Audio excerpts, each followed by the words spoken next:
Correct. And now let's take a look at Deron Payne. He is right there. Amon-Ra St. Brown is walking, and then he just, bam, throws a punch right at Amon-Ra. Makes no sense to me. He gets ejected, and then Javon Kinlaw, he actually hits the official, who then throws a flag on him for unnecessary roughness. Like, this is all bad. That was all bad in the moment. Before I get to what I want to get to, let me just begin by acknowledging our team got its ass kicked by the other team. Nothing that happened in this sequence with Deron Payne throwing a punch, and the reason I'm bringing it up is there's now video about what happened that led to Deron Payne punching Amon-Ra St. Brown. Nothing that happened in this sequence would have changed the outcome of the game even a little bit. Deron Payne staying in the game wouldn't have meant anything. Detroit could name their number. They were far, far superior and are far superior. So for those that reached out to me after I tweeted out the video, I saw JP Finley tweet out the video that now is out there. I guess Deron Payne put it out on his Instagram. And clearly, Amon-Ra St. Brown punched Deron Payne in the head just previous to Deron Payne swinging at Amon-Ra. And a referee literally witnesses the entire thing front row. The referee is within a yard. And unless the referee's got his eyes closed, it is beyond me how he does not flag Amon-Ra St. Brown for a straight right cross to Deron Payne's head. I don't want to get into, I could care less about whether or not that justifies. You know what? It does justify Deron swinging at Amon-Ra in a game like that. Sure. You know, people lose their cool when they get punched in the head. If the referee had done his job by throwing the flag, Deron probably never does anything. That referee should be reprimanded. Amon-Ra should get fined and or suspended if this video has been made clear to the league at this point. With that said, I know what the reaction from some of you will be, especially Lions fans.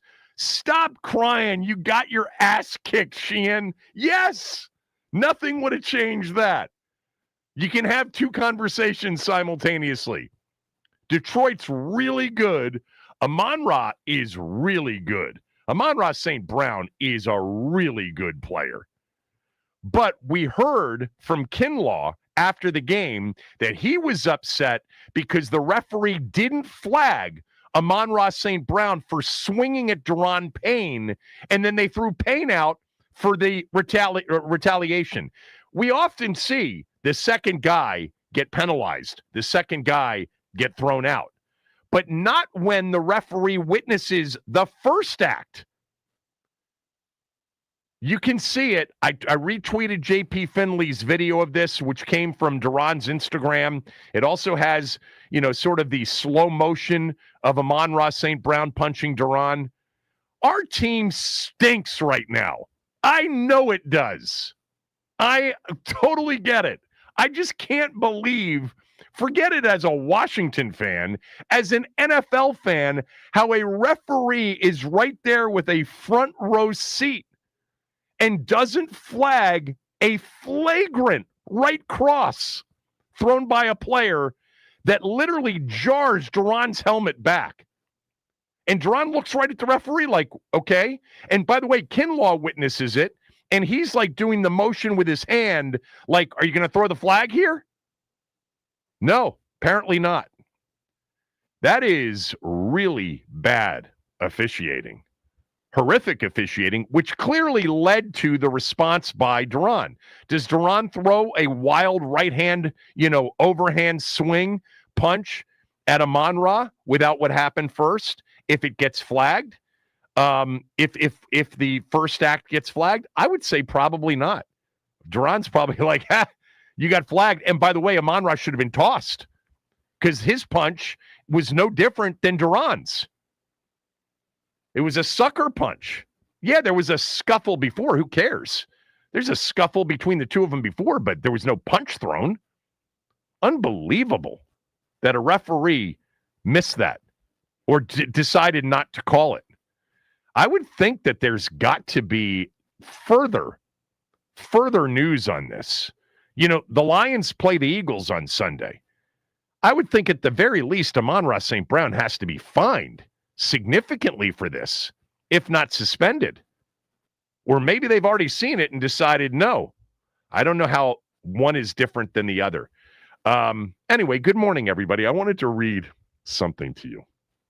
Logan Paulson's going to join us on the show at 12 today. So, you know, like all of you, you know, there are a lot of group texts that you're on, you know, during football season, during games.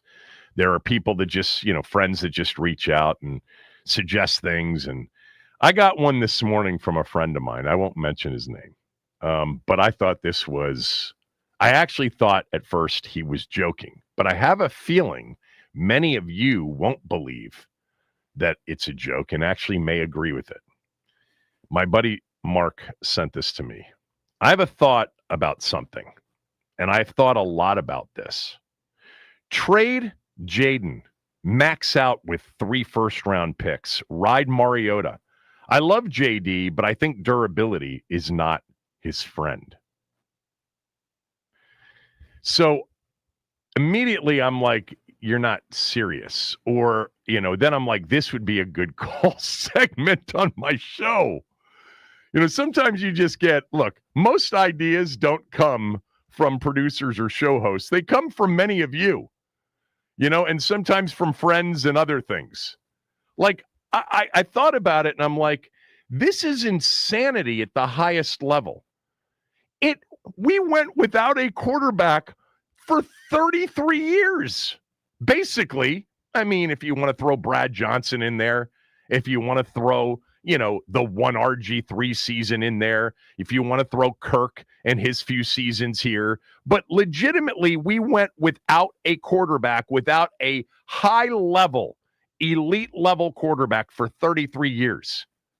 And you're going to trade him after a year of a few injuries? That is the most insane thing I have heard. I have a feeling if I open up phone lines right now, which I'm going to do at 301-230-0980, there will be at least 1 or 2 people that will agree with this. Jaden Daniels, would you consider, knowing that you would get back a haul of picks? I mean, 3 first-rounders may be low. It's probably 4 and some 2s and some 3s and some 4s. Because you know what never, ever really happens is an elite-level quarterback who is young, and by the way, on his rookie deal, they're never made available. Do you know why? Because it would be insane for a team to actually consider it. 301-230-0980. Just to be clear, just to be very clear, there is no way I would ever consider trading Jaden Daniels, no matter what the price was. Because no matter how many first-round picks you get back, the chances are you're not going to find another one. That the odds, no matter how many swings you take, are that you're not going to find another one. Certainly not one with his elite level talent. No way. Sure, you could get lucky. Look at how many teams, ours in particular, have suffered without a quarterback. When you're in that wilderness, you are going to suck more years than not. You're going to have everything go right just to be 10-7 and have a chance to play in the postseason. All right. Phone lines are open. Would you consider what my friend Mark wanted me to consider? And that is trading Jaden Daniels for a haul of picks because good health is not his friend. Hit the what do you got sounder, please.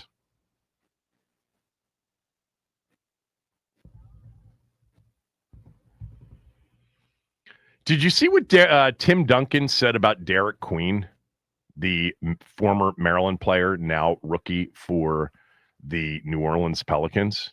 Did you cut that sound for me yesterday or not?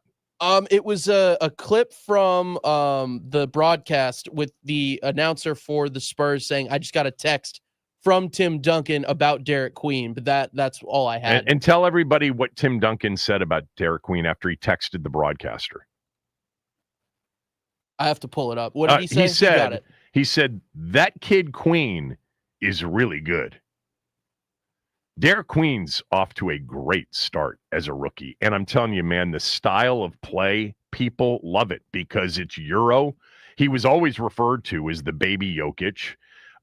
Look, Jokic is otherworldly. Okay, I'm not saying that Derek Queen's going to turn in to Nikola Jokic. By the way, he's not as tall.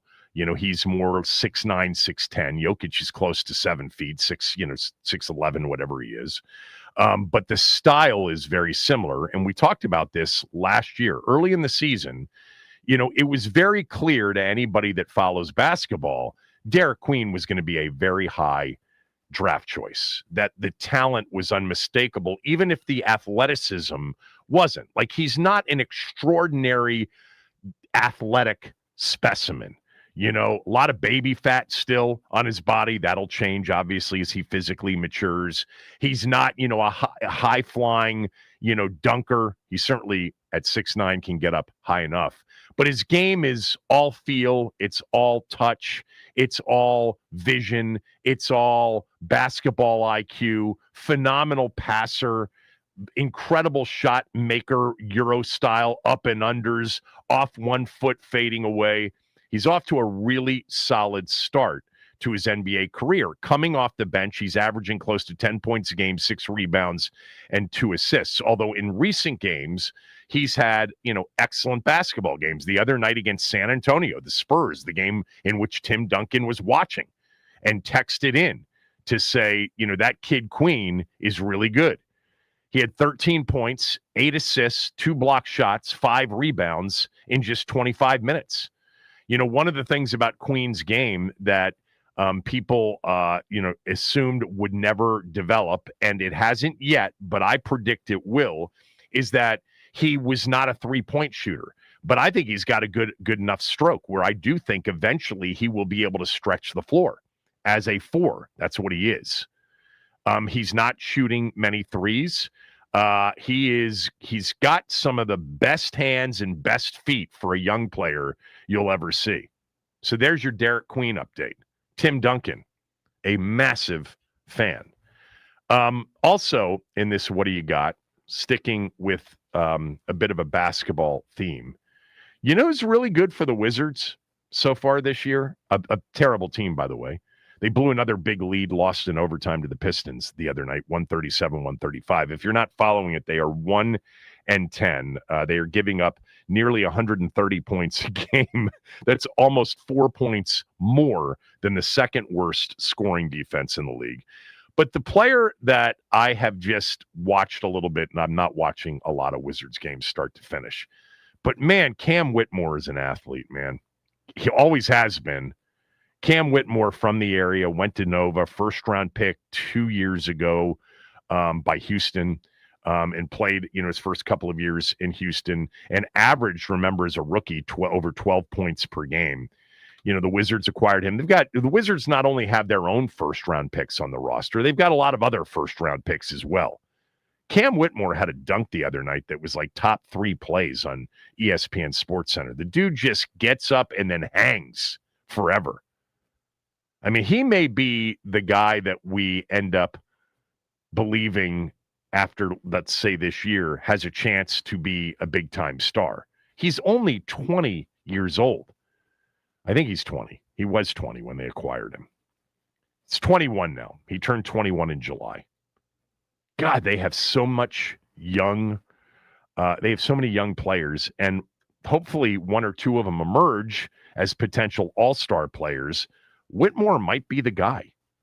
He could end up being he had 20 the other night in that game in 29 minutes, 6 of 11 from the floor. But the Wizards are 1-10, which is perfect. That's what you want, because, the whether it's the kid from BYU or Cam Boozer from Duke, you just hope that they get a little, lottery luck when we get there. Lastly, I wanted to just mention real quickly that I'm not going to do this today. There aren't a lot of you that care about this. It's Maryland football that I'm about to just mention briefly. And I understand that there's not much of a market to talk about Maryland football in this setting, but there is an interesting sort of developing situation, and that is Mike Locksley's future. Whether or not, he should be the head coach at Maryland moving forward. He was asked about this in a press conference yesterday. Here's what he said. Hey, Mike, do you feel like you're coaching for your job over these last 3 weeks? No. No? Do you feel like you deserve to keep this job? Yes. Why? I'm the head coach at the University of Maryland. Yeah, he went on to talk about, for those of you that don't know Mike Locksley's story, Mike Locksley lost his son about 8 years ago. He was gunned down, actually, fatally shot in September of 2017. And he talked about how, if you don't know me, you know that this stuff is far from, essentially serious stuff compared to what I've been through. And everybody understands that about Mike, who's followed his career and has also followed, the Maryland football program. I get stuff from you Maryland fans all the time, and I'm going to have somebody on the show tomorrow. I was trying to book it for today. We'll try to do it tomorrow. But I got this from UM Dougie or UM Doogie. He said, Sheehan, are you going to finally grow a pair and call for Locksley's job, or do I have to listen to you slurp him again?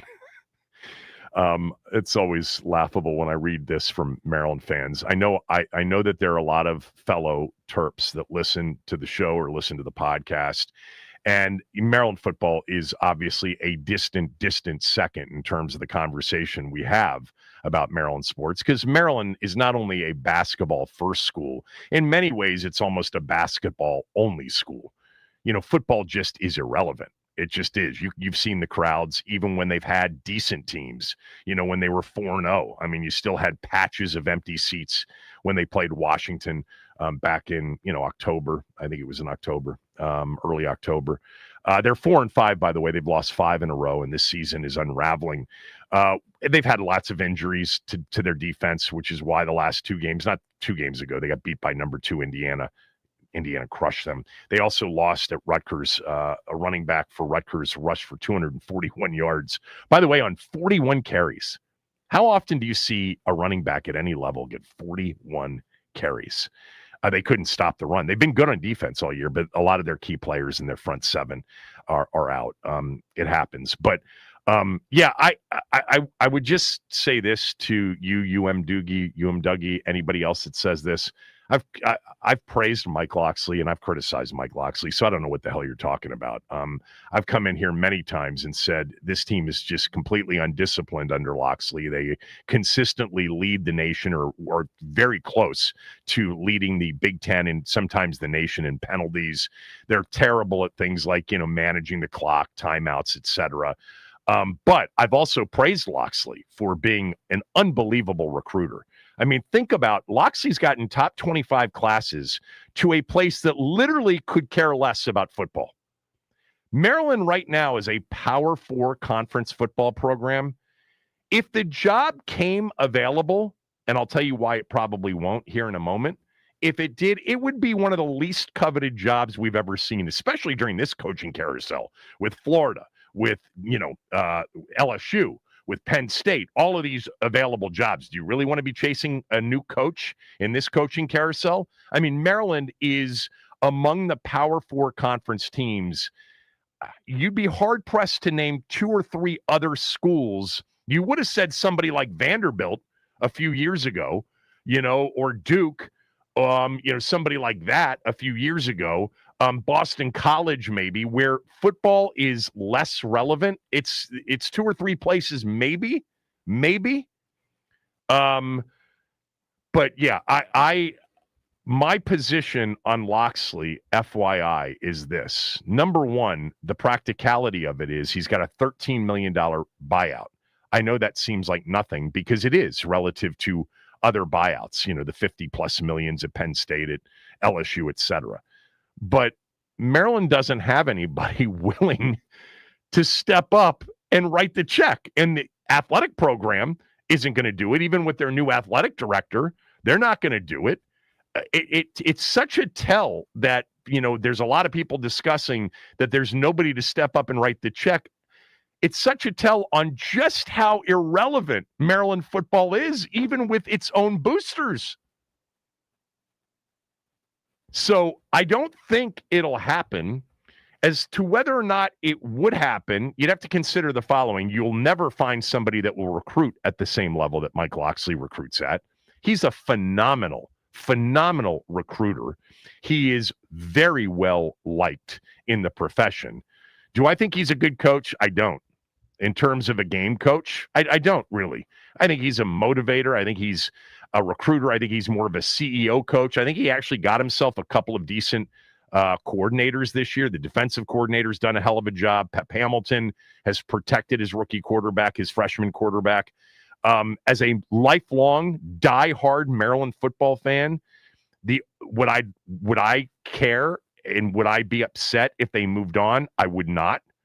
What are we going to do if we do move on?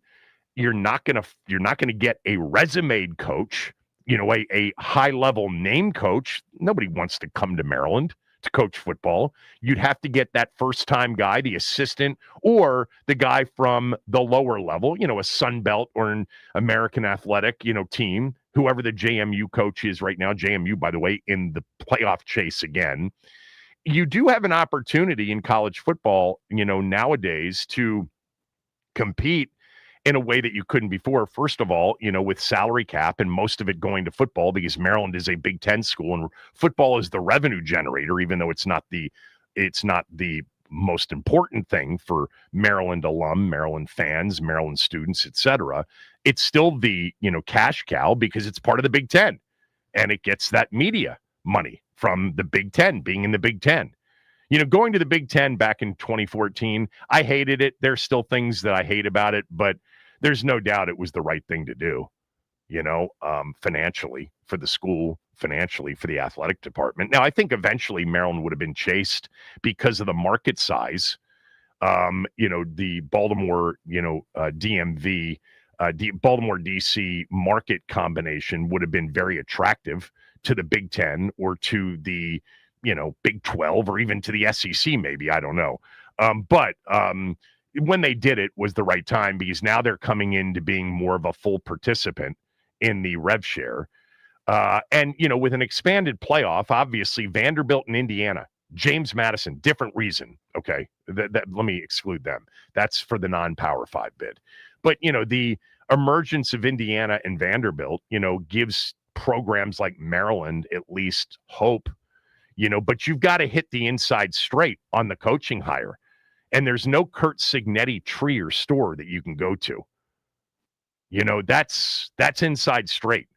Indiana got themselves a coach, and he is coached up. Now, he brought a lot of those James Madison players with him, and they were ready, and they were older. So this could be a short stint with Signetti, and then maybe his recruiting doesn't sort of back it up, in years to come. But he's a hell of a coach. He's done a hell of a job. Maryland's best years as a football program were when they had coaches that got more out of less. Bobby Ross, Ralph Friedgen. Those are the two best coaches in the history of Maryland football, in my lifetime anyway. Jerry Claiborne as well. But they didn't recruit at a high level. They just coached up their teams beyond what their talent was. They could beat Clemson with Ralph coaching the team because he was better than whomever was coaching Clemson at the time. Same with Bobby Ross. Now, they couldn't, do it consistently against the Clemsons and the Florida States. They were also in a completely different league. The Big Ten's a much different league than the ACC was back then. But there are opportunities, but you've got to understand that you're not going to recruit at the level. You're not going to get the talent level, But you've got to find the guy that can coach beyond his skis. He can outkick the coverage on his coaching. And I'd be all for that. And I would not fear losing some of their terrific players, including their young quarterback, or what they have coming in, which is an unbelievable class. I wouldn't make the decision based on losing players. That can't be the decision. But Loxley's gone through a lot worse than being asked about his coaching future. It's a totally 100% justifiable question right now. You know, he's the head coach at a program that, had a 3-year run of winning games and going to bowl games and winning the bowl games. But the bottom line is, and by the way, their over-under this year was 4.5. So they may not hit the over, even though at 4-0, it looked like they would clear it and sail by it easily. It's not like there was a lot expected out of this team to begin with. So, but that's part of the problem too, is there's not a lot expected out of Maryland football. Yeah, those are my thoughts on him. And as far as, UM Doogie and those of you that reach out to me and say, are you going to criticize or are you going to continue to slurp Loxley? I like Mike Loxley. I think he is a tremendous recruiter, tremendous communicator. And I think that there's a lot to like about him personally, no doubt. But this is, a conversation about Maryland football and whether or not he's the right person to lead it moving forward. Bottom line is they may not have a choice because nobody's interested enough to pay $13 million, which is paltry in today's landscape, to buy him out. All right. Phone lines open 301-230-0980. How do you respond? How do you want to respond to my friend's text to me this morning? I've thought a lot about this, Kevin. Trade Jaden, max out with 3 first-rounders plus, then ride Mariota. I love JD, but I think durability is not his friend. Kevin Sheehan Show, the Team 980 and the team980.com.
Do I really need to go through the list?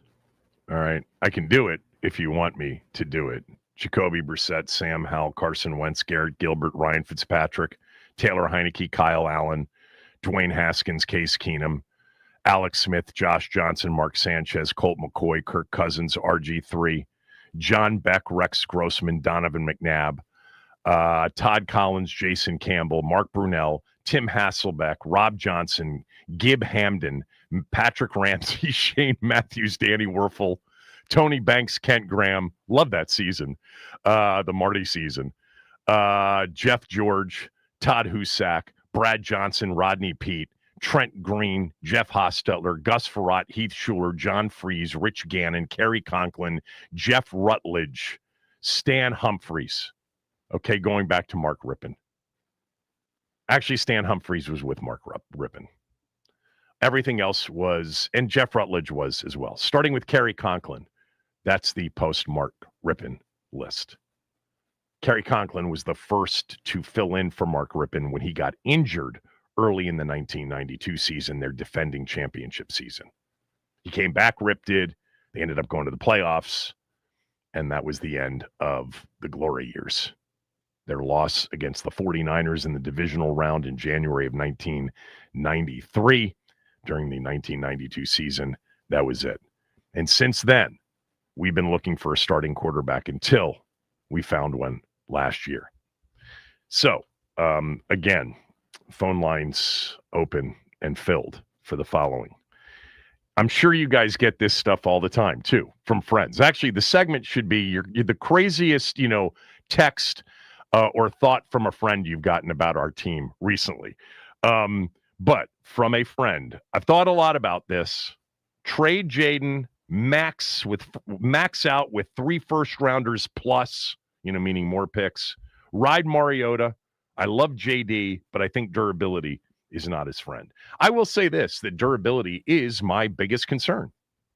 But if you think seriously that it makes sense to even consider that, if they did that, Adam Peters should be fired on the spot. That would be a reason to move on from let Adam Peters cook, which was the thought just 10 months ago. Let Peters cook. And now everybody's, fire Adam Peters. Not everybody. This would be my response. Somebody said, what was your response? Text. My first response was good one. Actually, I thought it was a different friend at first. And then I realized who it was. And I said, I should do a call segment on this and act like I'm serious about it. Guarantee that some of our fans will actually agree with it.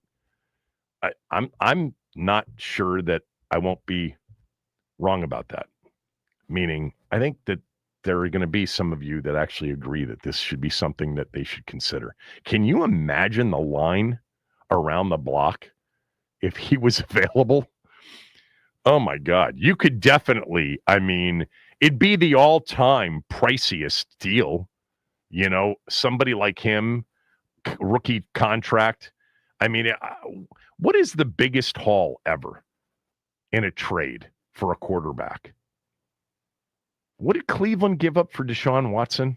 We know what they paid him. All right, let's go to James in Maryland. James, you're first. Go ahead. Hey, Kevin, how you doing? First-time caller. I think it's ridiculous, man. Just 1 year, and we need some more players, and every year is different in the NFL. You know that. So, yeah, I think it's ridiculous. Thanks, James. Appreciate that. Common sense response. Jason and Laurel. Jason, what's up? What's up, Kev? How you doing? Thanks for taking my call, you and Max. Sure. Kev, I'll be honest with you. I think it's the most ridiculous take I've ever heard about this team, other than one other take. And that one other take was they moved on from RG3, went to Kirk Cousins because of race. That one still pains me. And occasionally I still hear callers on your show and others mention how we need to do right by this guy. But if they did that, I agree. Fire Peters. In fact, if he even asked Harris if he could do it, we move on. Forget about what he brings to the field as a player and an athlete. He also does all the work off the field, preparing his mind, his body. He's apparently a good person and a good teammate. There's no reason. There's no massage therapist This is somewhere so talking about stupid. you Why did am I this, doing or, you know, this? there's not a Why am I doing this, Jason? Seriously. This is like, you know, the definition, I guess, of just, you know, trolling. Of course, If I got everything that text from your friend, what I would say, I couldn't say on the radio. I'd Yeah. be like, "Are you sleeping?" But by the way, you kidding me?" brought something up that still to this day just irks me. It's because we still Me- will me see too, Cap. people from outside this Yeah. market. You know, Tommy said that when the 30 for 30 is eventually done on the RG3, you know, meteoric rise and then, you know, unbelievable, you know, immediate fall is done, that he said if the wrong people get a hold of it, they're going to turn him into the victim, you know, in the 30 for 30, and we're all going to be, all of us that live the experience day to day are going to be like, you got to be kidding me. To your point, though, the specific thing that still bothers me about that time frame is how many people outside of our market thought it was about race. And I'm like, are you people serious? Like, this is the organization that started Doug Williams.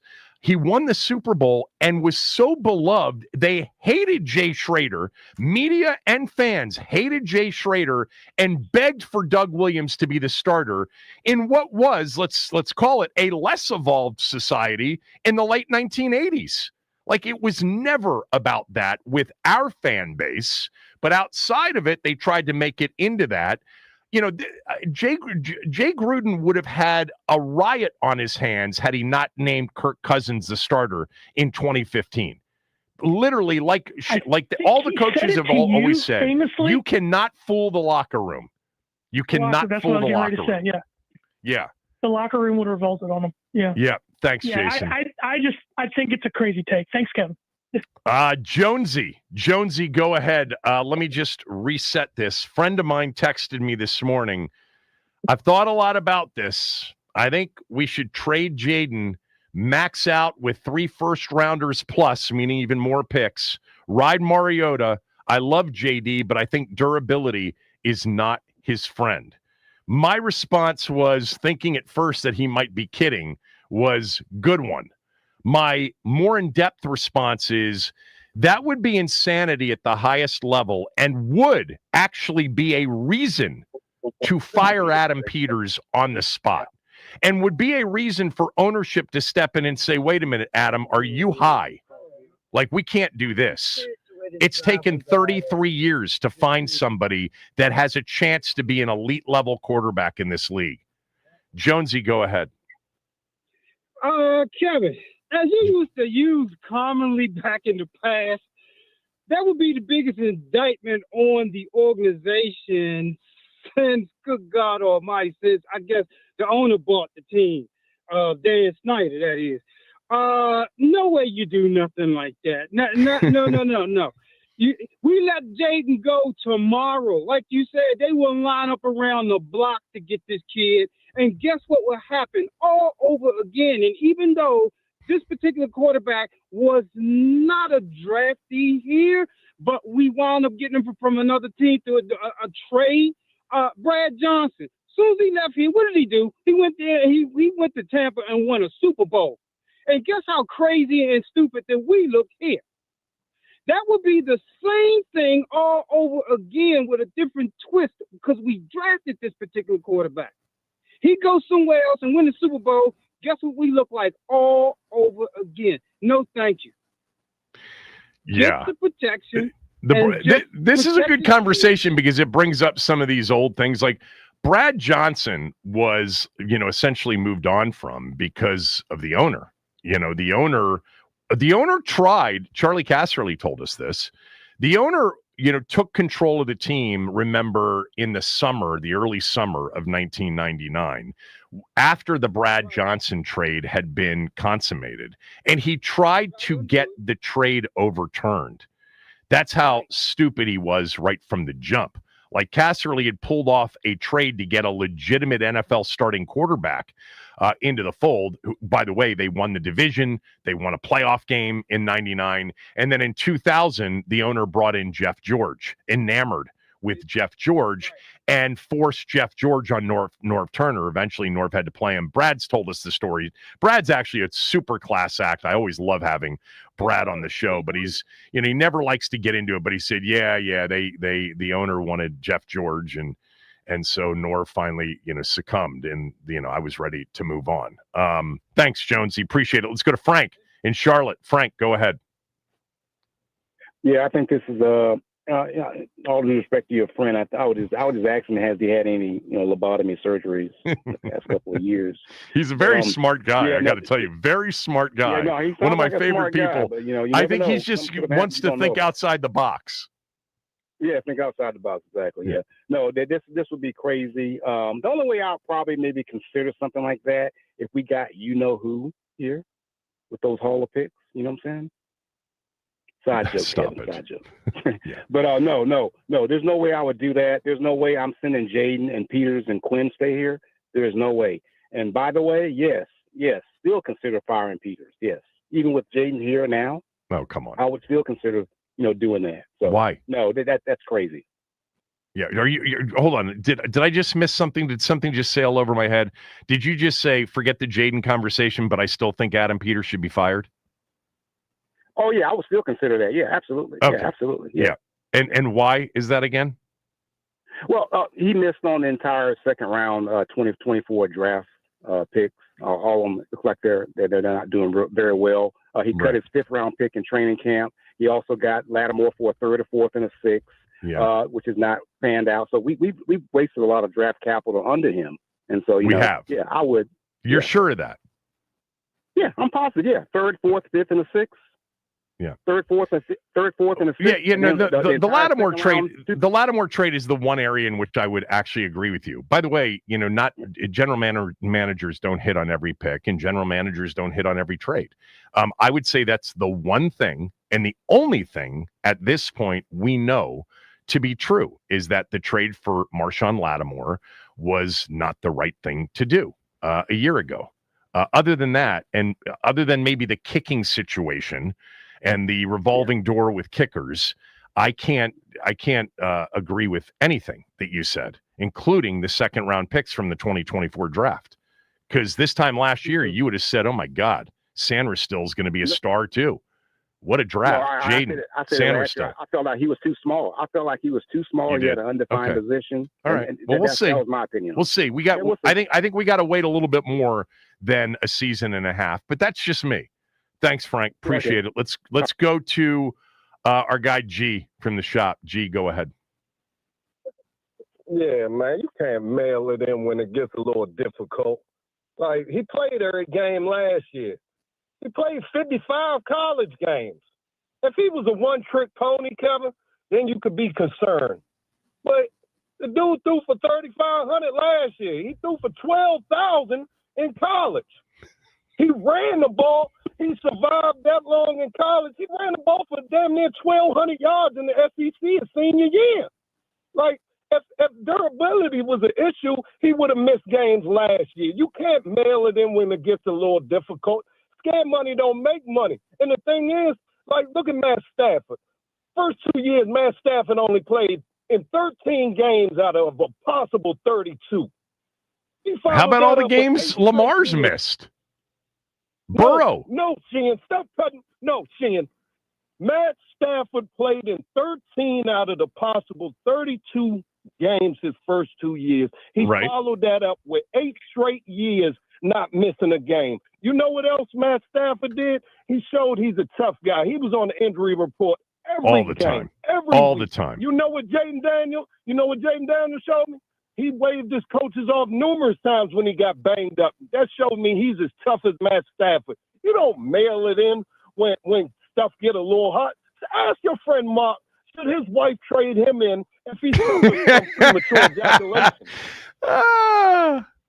You don't fold under pressure. You got to get through these hard times, and the next day will be better. Like, we'll be fine. We got to go through this. And he's going to follow it up with another 8 straight, just like Stafford did, and not missing no games, Kevin. Insane. I'm with you 100. Thanks. Let's go to Billy in Chantilly. Billy, go ahead. You're killing me here. I'm losing. I'm absolutely. It's a tough enough season as it is, and you have to bring up this subject. It's just, I'm losing my mind. I'm regretting Look, it a little bit, but I'm also not for several reasons. But continue, just so everybody understands what we're talking about here. A friend of mine texted me this morning. I've been thinking a lot about it. I think we should trade Jaden for 3+ first-round picks. Ride Mariota. Durability is not his friend.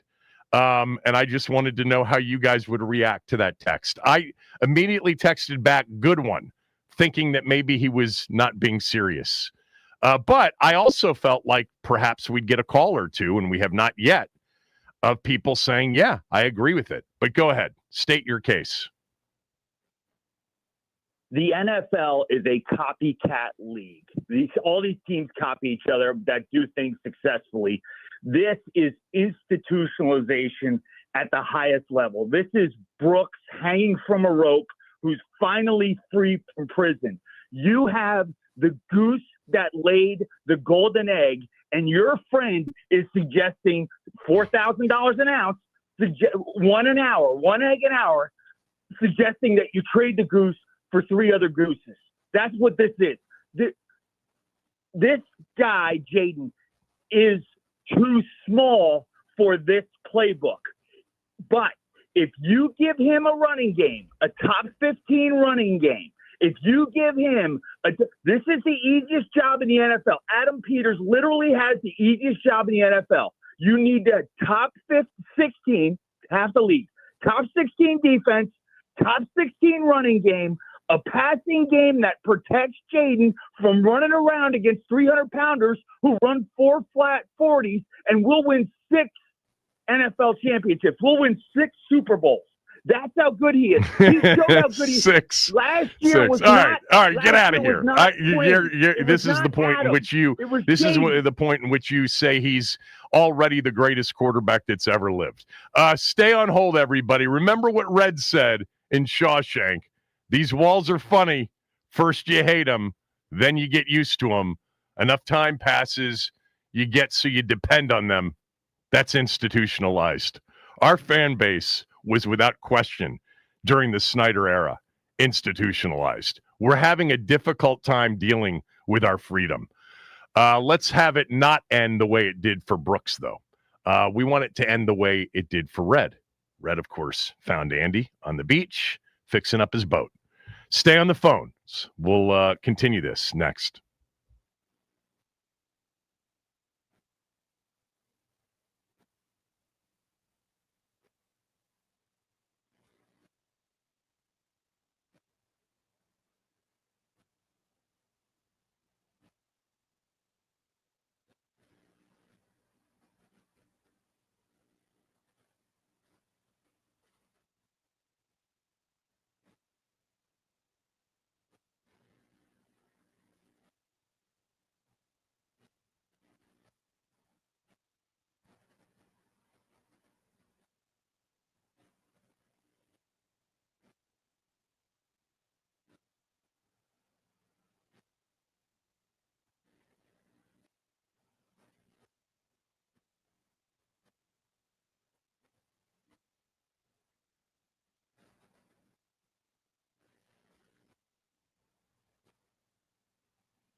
Okay, it looks like we got a couple of takers on this. Again, I got a text from a friend of mine this morning. We've all gotten texts like these before. Sometimes it's part of a group text, and then everybody can just hammer them back all in one. But a friend of mine texted me and said, I've thought a lot about this. I think we should trade Jaden, max out on 3 first-rounders plus, meaning more picks, ride Mariota. I love JD, but I think durability is not his friend. By the way, Ian has weighed in via, of course, DM with me. Yeah, trading JD5 would be absurd. However, if he misses more than 5 games in 2026, then it becomes a real conversation. No, it doesn't. Not for me. And I'm not considering this to be a real conversation. I'm considering this to be, I don't know what I'm considering this to be. But no, it wouldn't be a conversation because what if the 5 games, what if the 12 games were brilliant and they won them all? There's context to everything. Look, I think there's a chance we're going to deal with, nicks and dings with him. And occasionally it's going to cost some games. This year, 5.5. Hopefully that's the max. Although it's not going to be because it's now going to be 6.5 and it might be 7.5. And we'll see what happens. All right. JYD, go ahead. Well, Kevin, I would say I think that guy is spot on. I would trade him and get me some draft choices because this guy is brilliant as he is. He's going to always be what if. He's going to be a what if. He's going to be one of our greatest what ifs. He's not going to stay. He's not going to stay healthy. I mean, we have a stay healthy. He's not.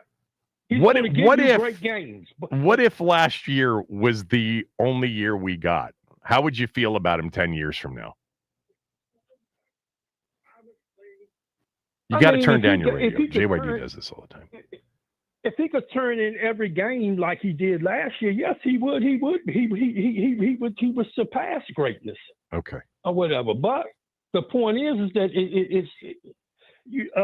he's not going to do that. All right. So you would trade him right now, like my friend would consider doing. I would trade him right now. Look, you can't trade him now. You have to wait till after the season because we're past the trade deadline. But you would do it when the season ends. Do you remember the 2 running backs, Nick Eddy and Mel Farr? I remember Mel Farr, the DB, not the running back, right? No, they both were running backs for the Detroit Lions. And every year, Detroit waited and waited and waited for Mel Farr and Nick Eddy to play together. I don't see this great tandem no more between McLaurin and Jaden anymore. Well, you might be right about the first part of that, McLaurin. I hope you're not right about it. But all right, I gotta get. There are a couple of others that I think feel the way JYD does. So we'll do one more call segment here. Like I said, I got a text from a friend of mine this morning who thinks that it makes sense now, and he's thought a lot about this, to trade Jaden Daniels. You get 3 first-rounders plus. I think you get more than that, to be honest with you. He said, we can ride Mariota. I love JD, but I think durability is not his friend. What is your reaction to that? We'll do one more segment. If you're on hold, Athen, Max, Little, others, stay there. Kevin Sheehan Show, the Team 980, theteam980.com. We're free and live on the Odyssey app. Don't forget, all of our NFL talk is presented by Paramount Plus, streaming November 16th on Paramount Plus. It's the return of Landman. I can't wait for this. I mean, the first season was incredible. From Taylor Sheridan, co-creator of Yellowstone, Academy Award winner Billy Bob Thornton is back, featuring Academy Award nominees Demi Moore, Andy Garcia, and Sam Elliott. Landman, new season, streaming November 16th, only on Paramount Plus.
And then if you can have a few words about Marcus and his role last year, maybe mentoring if he did Jaden, and this year taking over as a seasoned veteran and I think doing a good job. Thanks, Coach. As far as Marcus goes as a quarterback, not only was he a leader in the quarterback room, he was also a leader on the team. And you feel his support. He puts in all of the work behind the scenes, and all of his teammates know that. He challenges one another for his teammates at practice with his skill, with his technique. But I think you feel his support the most. And that's where, as a leader, I felt his impact, not just with Jaden from a mentoring role, all that's significant, but it's with other players as well. And he's certainly one that we count on. And it's times like now that, hey, this is why Marcus is here, and this is the moment. And so he's really ready for that challenge. Dan Quinn, not that long ago over in Madrid, first press conference with the media that's over there, including the Spanish media, Washington and the Dolphins, Sunday, 9:30 a.m. Eastern right here. Looking forward to the game on Sunday. I mean, not exactly what we were hoping it would be, but a chance maybe to at least compete in a game for the first time since the Chicago Monday night game, which now seems like ages ago. The Dolphins are not the Seahawks. They're not the Lions. They're not the Chiefs, although they are coming off a 30-13 win over the Buffalo Bills. More Dan Quinn sound coming up from Madrid on the show today. And Marcus Mariota, I think, has spoken too. So we'll have some of that if it makes sense to play it for all of you as well.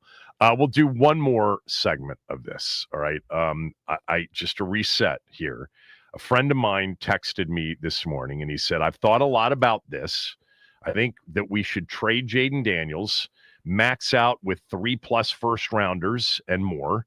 Ride Mariota. I love JD, but I think durability is not his friend. My answer back in my text was good one, as in thinking that maybe he was joking.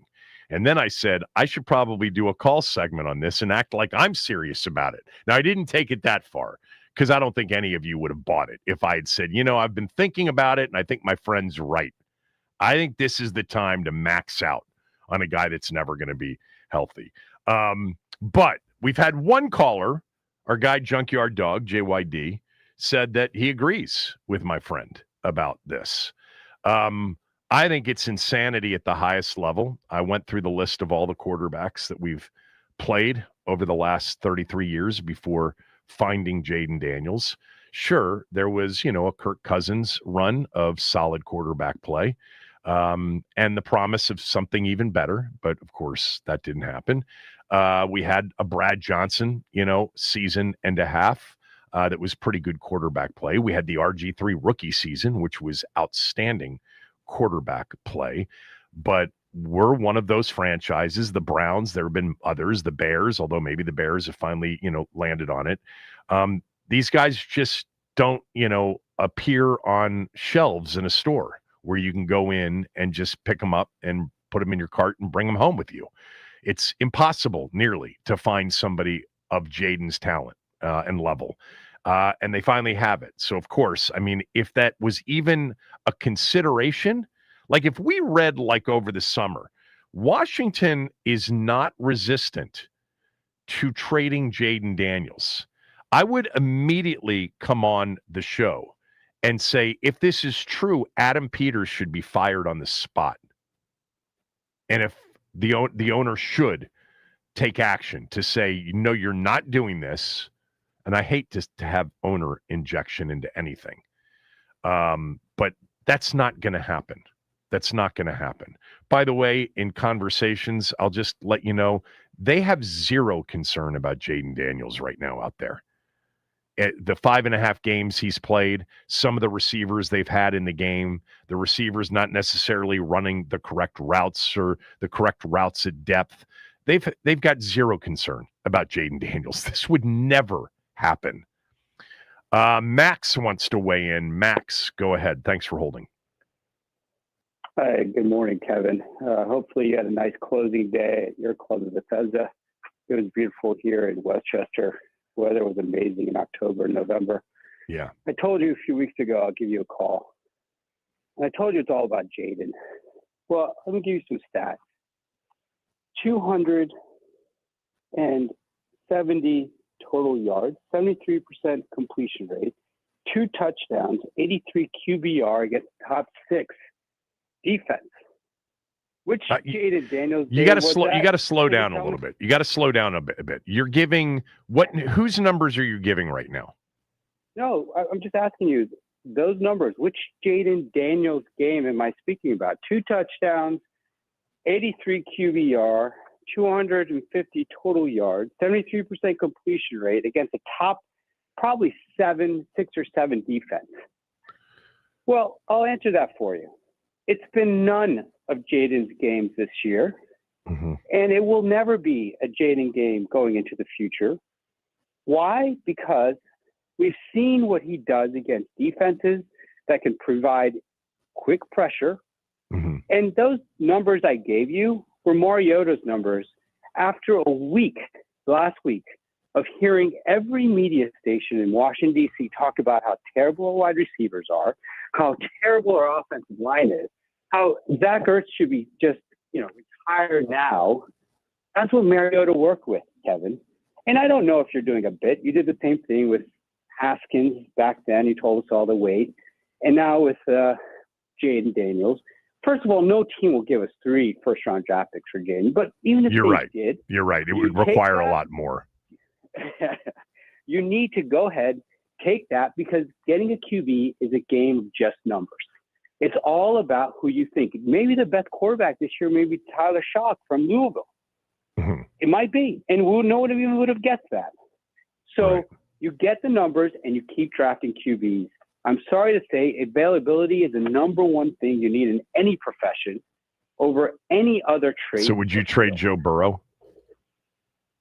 Would I trade Joe Burrow? If you were Cincinnati? Well, I mean, would you have traded? Would you trade Lamar Jackson if you're Baltimore? Oh, Lamar Jackson, without a doubt. That guy's another flag football quarterback who can't go process. But is another Joe what? Burrow's What did you say? Is another flag football athletic quarterback who gets spoon-fed in offense. Okay, we all see it from the outside. But regardless, I mean, Joe Burrow, I would too. He's not available. But it's your opportunity. If you have 10 chances at the table, you take all 10. Did you watch last year? I'm just curious. I know it's sarcasm for sure, but he didn't. He played in every single game. I did watch him against Dallas. He played in every single game against the Giants twice. He played in every single game. Yeah, but your concern is availability more than anything else, right? Yeah, but we played 10 horrific teams, Kevin. Back up for a second. Back up. It sounds like your argument is two-pronged.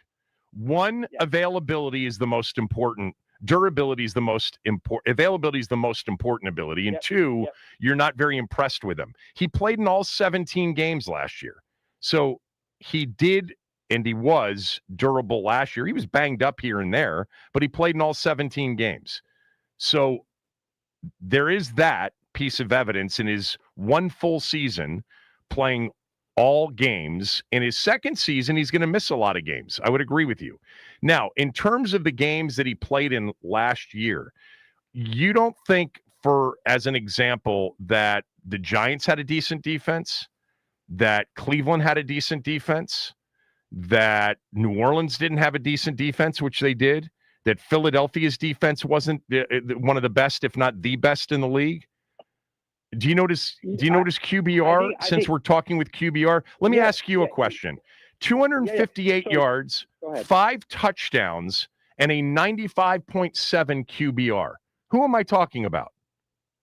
Well, is that the game against the Eagles when they lost the number one safety and their number one quarterback in the beginning of the game? You don't think losing your point guard, your number one player on your team, he doesn't play defense. Other facets? Yeah, Jalen Hurts doesn't play defense, right? Player at a higher level, you lose your star. It affects even the third string center on the team in basketball. Same in football. That team lost their safety, but we could go on and on. I'll give you a call back again. We could go on and on about a game that Marcus Mariota played in that was 22-3 5 minutes into it. You don't think the context of that game meant something? I thought Marcus Mariota played well. You're not about to suggest, are you, that they trade him and they just move forward with Mariota? No. I mean, Mariota is a lower tier. You take the 1 first-round pick or the 2 first-round picks they got back, and you'd swing next year's draft. I will swing every year. That's until what? You do until you find one. Until you find one. QB is the number 1 predictor of success in the NFL. You keep swinging. It could be a first ding, round, ding, ding. Third round. Do you know what are the chances? Give me the percent chance that they would land on one within the next 5 years. Well, if you look at drafts in the past, 1 out of every 10 quarterbacks becomes elite. So it's a 10% chance. One out of every 10. 10 drafted in the first 10% chance over the past 10 years. Yeah. In the past 10 years. Right. Look it up. Okay. So we might have to go 10 years to hit on it to find one. You're willing to do that?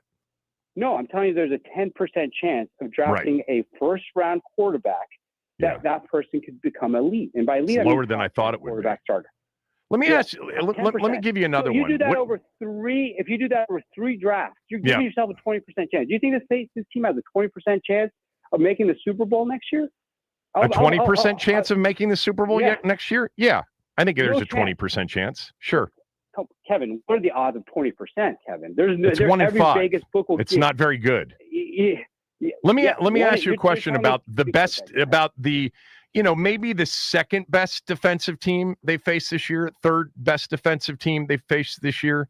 15 of 26, 231 yards, a touchdown, no interceptions, sacked once, 76.4 QBR, 8 rushes, 39 yards. That was Jaden Daniels against the Chargers. Pretty good defense, don't you think? Chargers game, we can spend an entire call on that. I don't want to spend an entire call, not with you. But give me the highlights of what's wrong with the Chargers game. Did you not see the injuries they had along their defensive line? If you don't get the Chargers in that game had their injuries along their offensive line primarily. They had injuries on the offensive line as well. But look at throughout the game. Who left the game in their defensive tackle spot about, I think, the second quarter?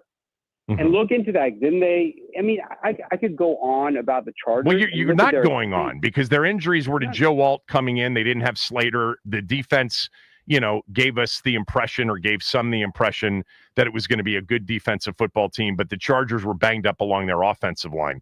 Yeah, you might find, I can't remember specifically who left the game and who didn't. I do know this. Jaden, after the first 2 drives, was incredible the rest of the way.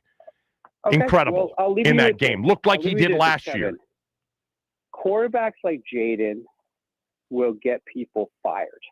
Last year, last week, people were talking about Cliff Kingsbury not being a good play caller.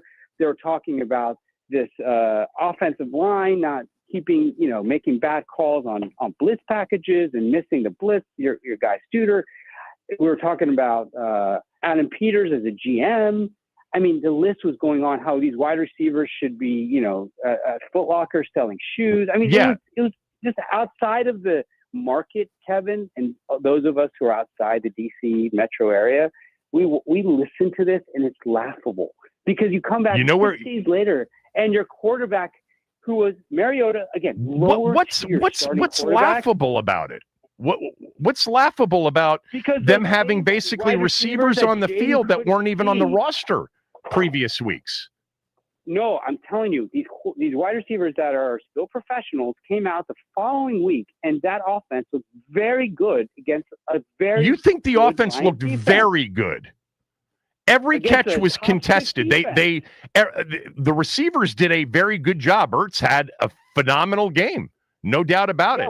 Traylon Burks had a great catch. Debo had a great catch. You think it was a phenomenal game? You think it was a phenomenal game for the offense? Good. No, I said it was the first clean game they played in a while. I'll leave you with this, Kevin. It's just interesting how we stopped talking about Cliff Kingsbury's job, the O-line pressures and the rushes, 54% of his dropbacks, all these issues. Look, Well, it was different. 3 to 4 weeks, Kevin. It was different. Call you back again in 3 to 4 weeks, and we'll have hopefully by then another Jaden game. Please don't let them sit Jaden for the rest of the season, because I want to see him, and I want to see him play it out. Okay. But it's great talking to you, Kevin. Thanks, Enjoy Max. the rest of the season and get healthy, my friend. Bye-bye. Appreciate it. I'm healthy. I am healthy. Athen, go ahead. That guy's like saying, let's dump Sydney Sweeney as my girlfriend because I can do better. I know that's people like that don't think equivalent of she's what he very just said. cute, but that's another subject for another day. They're wrong. I'm kind of they have- on your side on that one. Go ahead. Look, it's like Mike Shanahan said years ago. A young quarterback needs a good running game and a good defense. We have a historically bad defense, and the reason we can't run the ball anymore is because we have no receivers who can get open. They play man coverage and stack the box against us. It's real simple. And everybody else thinking that trade your quarterback who might be an MVP one day. Look at Lamar, in Baltimore when the Ravens don't have him and how good they are. I would take anybody right now, Josh Allen, Patrick Mahomes, and put them on this roster and see how good they play. So that's what I would say to that. It's just we're just having a bad year. But let me just remind everybody of this who wants to also piss on Adam Peters, okay? A couple of years ago in the league, it was the Russell Wilson sweepstakes between us and Philly and Denver. And Howie Roseman was going to give up Jalen Hurts for Russell Wilson to come to town. How would he have been viewed in Philadelphia if that trade would have gone down? I don't remember that. I don't remember the Yeah. Howie Roseman, Jalen Hurts, Russell Wilson part of it. It was Denver and Washington down to the wire is what I remember. I didn't remember the Philly part. I'm not saying you're wrong, but that's interesting. I don't remember it that way. I remember the Eagles were a part of it, maybe not as much as Washington, but regardless, I mean, he chose Jalen Reagor over Justin Jefferson. My point is Right. that he's not always going to get it right, and it is fair to criticize Adam for at least 2 of the 3 second-round picks from last year, but this was a completely broken toy, completely broken process. There was no process here. Everybody needs to calm down and just understand Jaden, he's going to have to start getting healthier or stay healthier, and use the assets around them. But right now, we don't have any assets. All of our assets are broken, or we don't have them on the roster yet. They need to build it around him. It's going to take more time, and there's not much more to it. But you don't get rid of your MVP player, the guy who makes the engine go, to take chances on who might be coming in the draft. I'm completely against that. Especially if they end up with a last place schedule again and they can repeat what they did in 2024 based on a last place schedule. Remember that, if all you think happened last year was that they got super lucky because they played a last place schedule, well, there's a chance they're going to play a third place schedule this year or next year. So there's always that. Again, tongue placed firmly in cheek on that. I'm not fearing the schedule. I'm fearing very little. I think what's happened this year is an aberration with respect to, the injury list. I was talking to Keim yesterday. He had just gotten to Spain, not on the air, off the air. John's been covering this team longer than anybody else. And John said, I don't remember a season like this one. And I said, what do you mean, injury-wise? He said, no, I've never covered a team in all of my years of covering this team or anything in the league that has been hit this hard. He said 2017, they were decimated along the offensive line. Nothing compares to this year. And it happens sometimes. And that's what they're going through more than anything else. Again, I'll repeat, I don't think it explains everything about the defense. And I think Quinn did something the other day that I think makes a lot of sense. I think he was going to start to look bad if he didn't make, a move defensively. But yeah, it's amazing what a season like this will do in terms of changing minds. I mean, we're 10 months removed from not only the success and the glow of the most successful season in 33 years, but every single social media tweet started with "Let Adam cook." Adam playing chess to everybody else's checkers. They got it right on the coach. They got it right on the quarterback. They got everything right. And here we are after a very difficult first 10 games of the season, and the reaction is the opposite. I can't live that way. I don't live that way. Context matters for me in coming up with a conclusion, and it's way too early on the draft stuff to conclude. Look, and there's no chance you would get me to do what our other caller Max did, and that is to point to the game against Detroit as kind of a proof that Jaden's not any good because of how great the offense was and how little trouble Marcus Mariota had in a similar circumstance from the week before. I can't Kevin, real quick.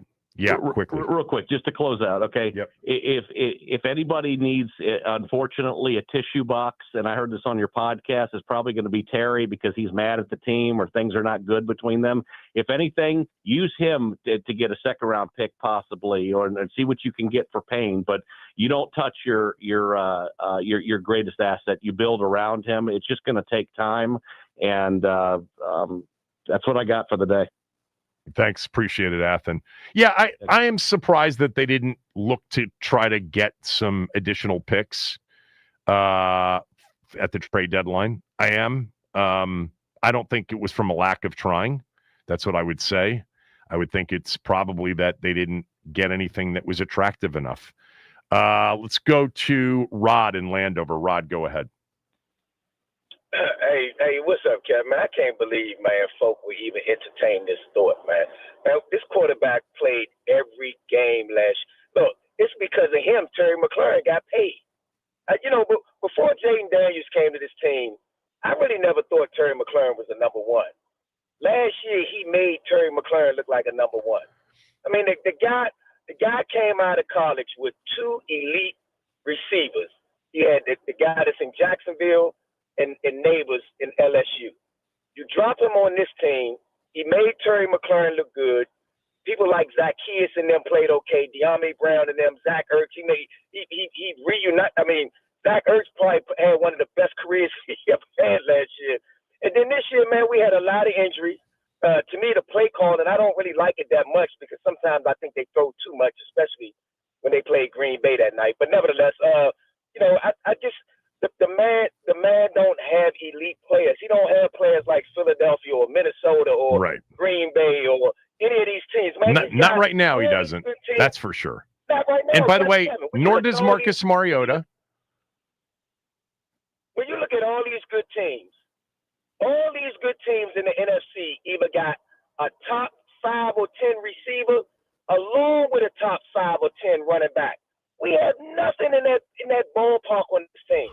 You asking a second-year guy to carry a football team. That's not easy to do, man, especially when teams are gunning at you now. These teams watched it. They seen what the Commanders did last year, how we went to the NFC Championship. So now they said, okay, we're not going to let this guy beat us. Then we have all these injuries. To me, the coaching staff ain't doing them no justice by some of the play calls, and I still won't say that. But at the end of the day, Kevin, we don't have the elite players that these other teams have. And when we play these teams, when we play these teams that have these elite players, man, it's so evident, man, that we just can't match up with these guys. Right. So I say you get Jaden Daniels some players, man. You put some players around him, go in this draft, get some players around him. This guy's gonna be fine, man. We just need players. You can't expect one guy. I got to roll. I got to roll because we're gonna Logan Paulson, who's in Madrid's got to go now. So we're gonna take a quick break and we'll get Logan on from Madrid. I'll actually read my friend's text to Logan and see what he thinks as a caller from Madrid into the show. We'll do that next. Kevin Sheehan Show, the Team 980 and the team980.com.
Just want to mention one thing because I didn't have time to do the math while the caller Max was on the line.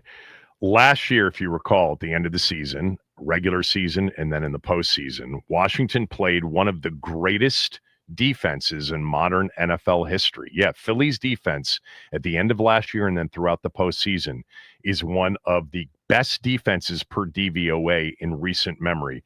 Jaden's average QBR in those last two games against one of the best defenses in modern NFL history was 88.2.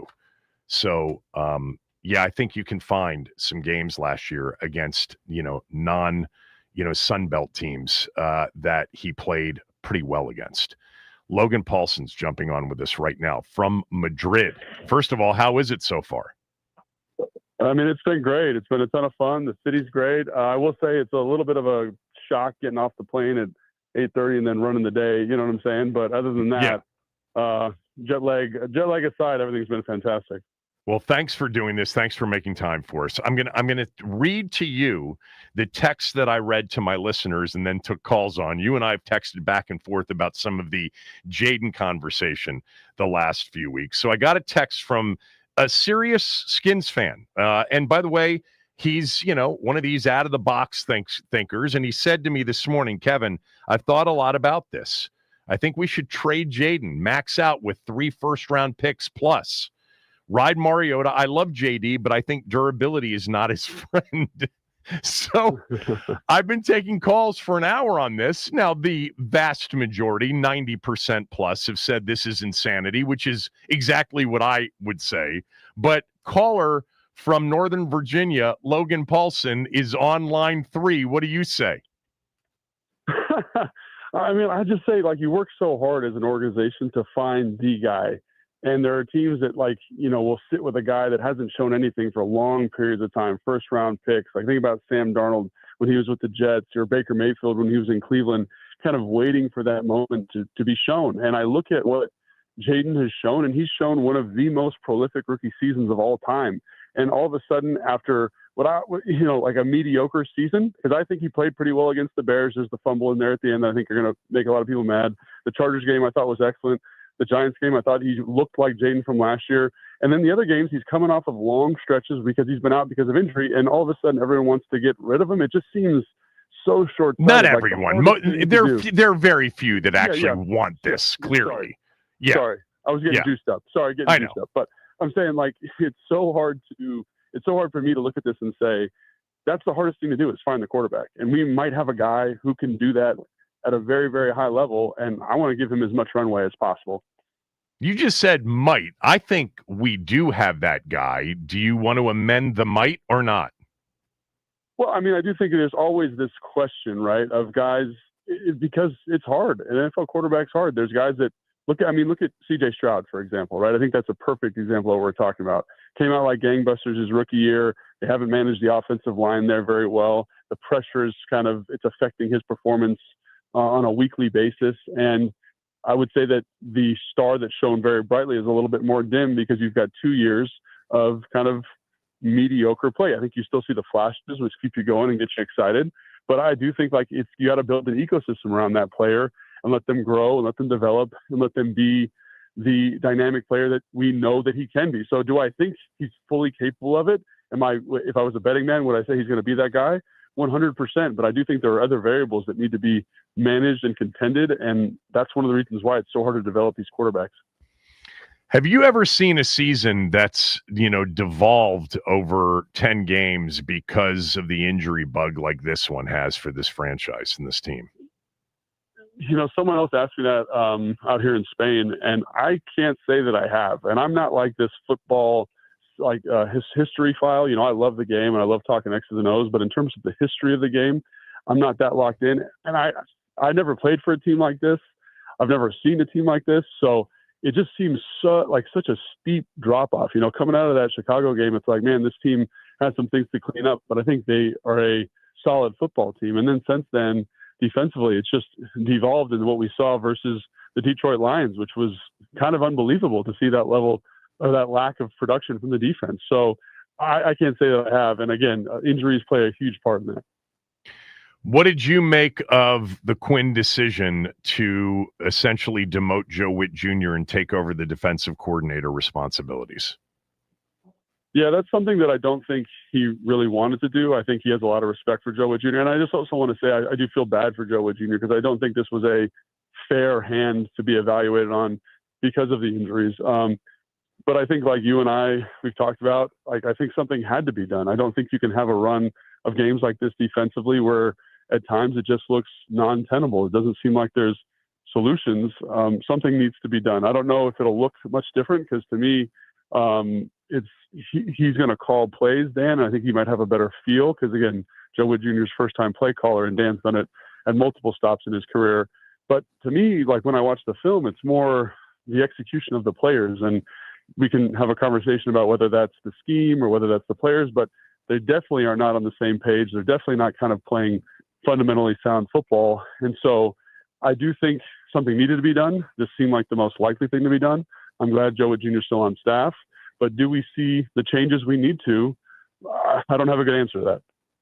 Yeah, I mean, my follow-up to that is, what do you think do you think that there's a chance? Look, part of it, let's be honest, the timing of it, and I'm not saying that this is what Dan Quinn sort of planned, but at least he doesn't have Kansas City, Seattle, and Detroit, because you and I talked, off the air leading into the last two games, and we were like, oh my God, do our fans have any idea what they're about to deal with? The Seahawks and the Lions are loaded and really good. Now, Detroit was a little bit banged up in the offensive line, but whatever. At least he doesn't have to face that coming up, although the Dolphins aren't going to be easy. Like, what do you see how he can affect enough change that they look more like an NFL defense? Yeah, I think the thing that, we taped the game plan today with Dan, and one of the things he said to me, which I thought was really interesting, is like, this trip has given us an opportunity to make sure our football life is right, meaning it's given us more meeting time, more practice time, more time to conversate about the game of football and how we're seeing things on the field. And like when I talk to Fletcher, Santana, Smoot, and Springs, like it really comes down to, we got to make sure all these guys are seeing it the same way. So even though Dan is making the transition, I do think this extra time here is going to allow them to communicate more thoroughly, make sure they're seeing looks correctly, make sure the communication on the field is correct. And if they can get some of that done, I do think, again, the injury bug is rampant on this team. On the defense side of the ball, you can feel that every single time they're out there. But I think if they can just get to the right spots, it gets you to that bar of just kind of looking like an NFL defense again. When you're on the sideline on Sunday, I just thought that Sunday looked different and looked abnormal, actually, as a fan watching from afar. I mean, it was bad against Seattle. The first half against the Chiefs, didn't look anything like the last two games in particular. I'm wondering, with your X's and O's ability, if you can explain in the best layman's terms why on so many occasions no one was even near the ball. Yeah, I think that's a really good question. Like in the run game, I think, and again, this is so hard for me to talk about because I don't like bringing this type of criticism to the players, but there's times where the physicality in the run game's not there. You can tell that they're not fitting gaps correctly. That's the thing that gets me so frustrated. Like that's a basic day one type thing. Like we can get that fixed. I know we can get that fixed. So let's fix it. And then in coverage, you can tell they tried to simplify some of these bunches and man coverage, and they're going to lock it, make sure that this is my guy. But one of the things that made this defense serviceable and in training camp very good is their ability to pass off stuff and communicate different leverages. And so I think that was something that really kind of stood out to me, right? On the defensive side of the football specifically, is there just was a lack of Commanders level football, like the physical, tough, smart. And then I think the lack of communication, again, I mentioned that earlier. And I think in an attempt to make it simpler, sometimes you make it harder on players because they don't have the flexibility to get it done. But that being said, that needed to switch too because they weren't communicating those looks effectively when they had that luxury. So I think it was a lot of things. I'm hoping that, again, this time in Madrid and the communication they have here allows them to fix this and clean this up. But, I'm watching this game with bated breath because it seems like a big lift on a week's worth of work. Yeah, it does. By the way, you're so kind to do this. I know you've got a hectic schedule, so you tell me when you have to go. All right. What Okay. do you have, like another 5 minutes or not? I got 5 minutes for you. 5 Okay. minutes is fine. All right. So real quickly, back to Sunday on the other side of the ball.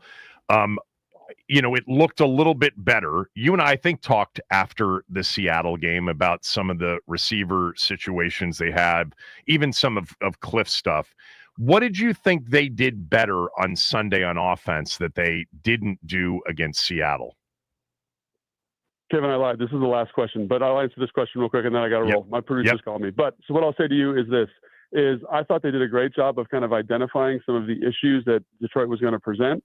They came up with a game plan with heavier personnel, 12, 13 personnel, that got Detroit out of their base fronts.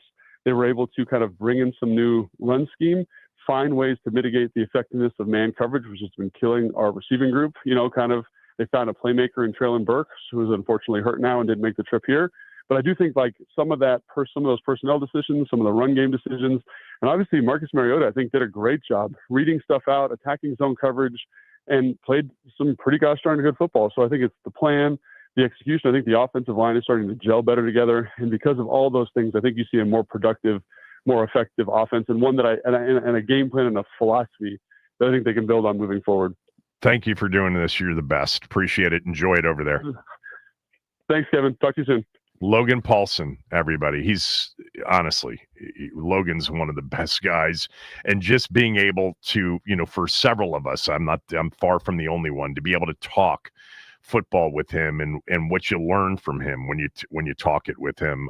He's great. He truly is. Like, Cooley was that way too. Cooley had a different personality, as we all know, but the knowledge and the information about what's really going on, not just on the field in the game we're watching, but what's going on behind closed doors, in the facility and what's being said, just phenomenal. So I appreciate him doing that. I know he's got a busy schedule with all of his, YouTube Commanders channel work. They're busy over in Madrid. All right. A couple of things Quinn said earlier today in Madrid. If you're still on hold for the Jaden question, I guess we'll work a couple of more of you in if you want to weigh in on my friend suggesting that Jaden Daniels should be traded because durability is not his friend. Kevin Sheehan Show, the Team 980 and the team980.com.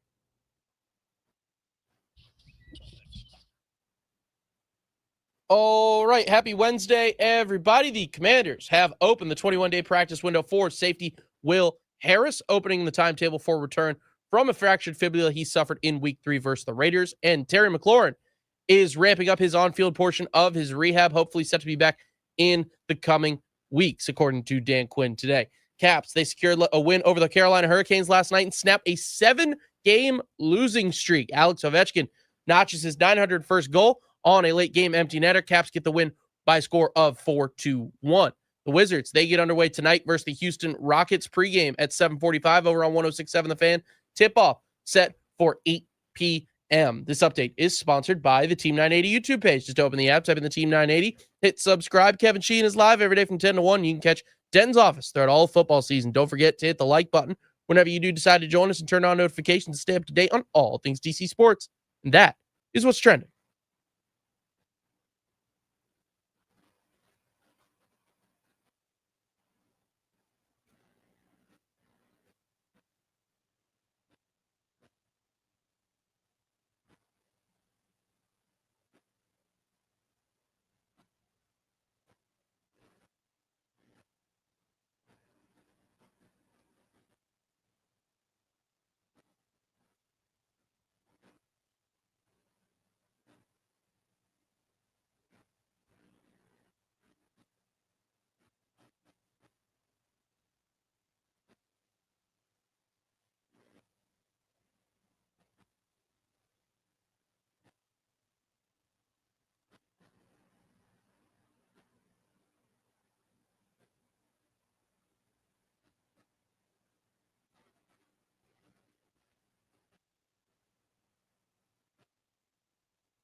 Dan, as you look at the last month or so and figure out everything that has not gone the right way, do you feel like there are foundational problems in roster and personnel, or is it really just execution?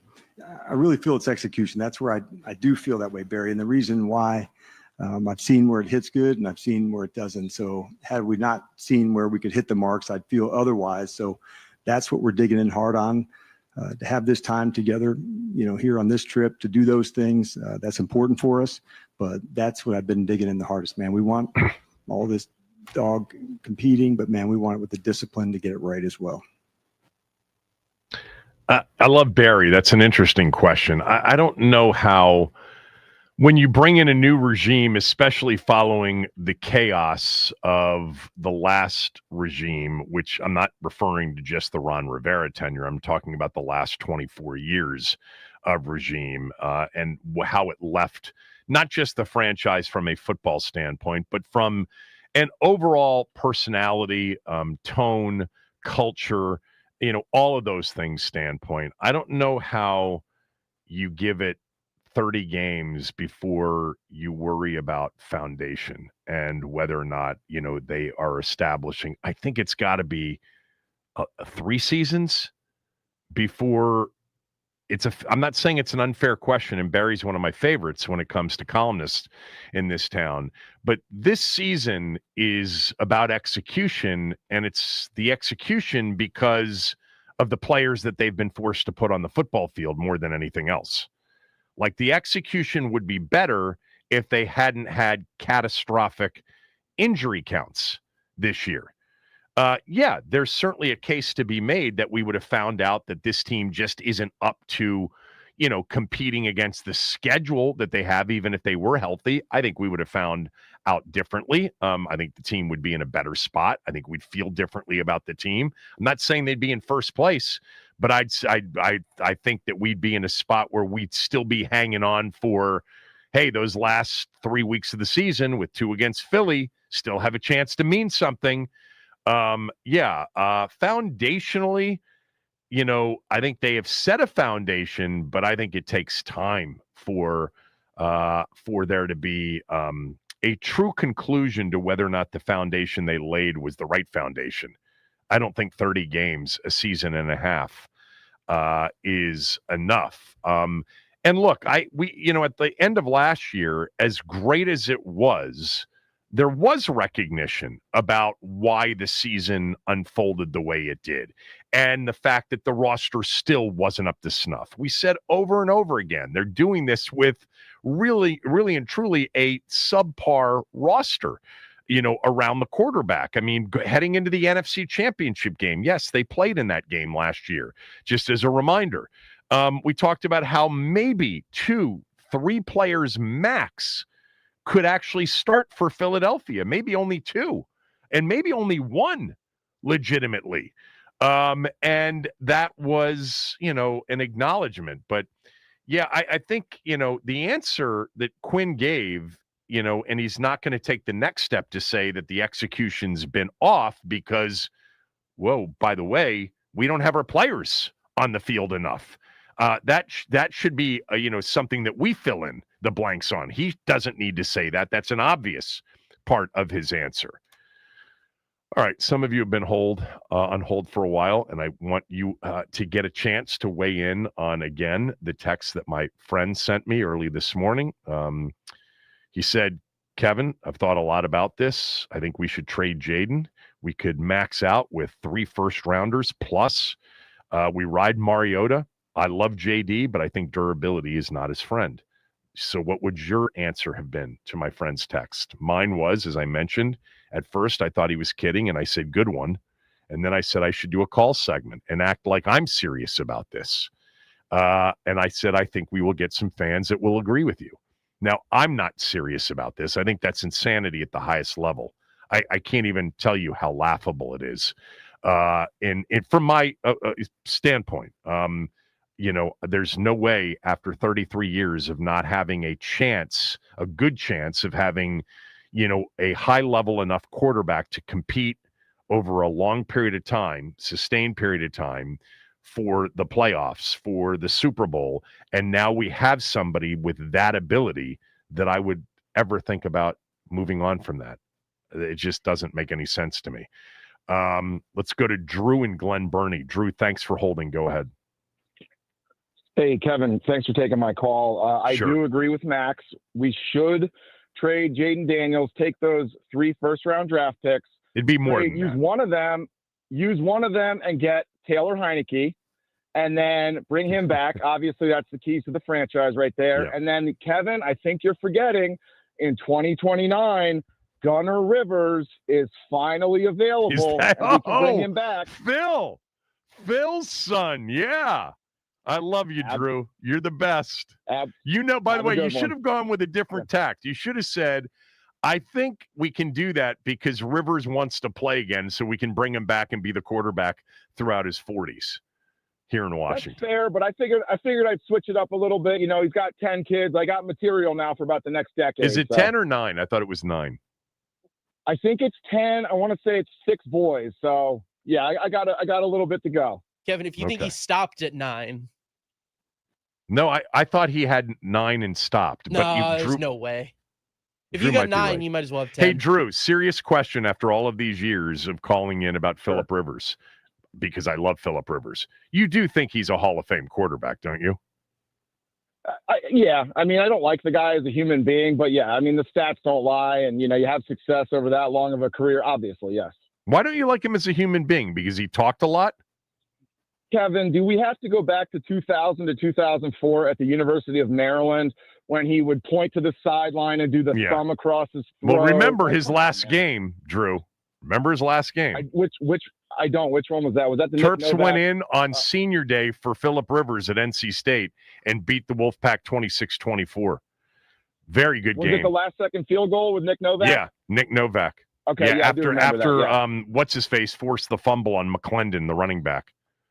Leroy Thanks, Drew. Ambush, one of the best. Leroy football Ambush, names great ever. job, great pull. Yep. Unbelievable. Those well, of thanks you for on taking hold, my stay call. there. We'll take a quick break. We'll come back and finish up with your calls. We've got NFL buy and sell. We're going to do a contender pretender segment here as we've now gotten into the second half of the season. Did you guys know that Chicago is tied for first in the NFC North? Kevin Sheehan Show, the Team 980 and the Team980.com.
Some NFL news, the Bengals opened up that 21-day window for Joe Burrow. Apparently, they are targeting Thanksgiving night against Baltimore for his return.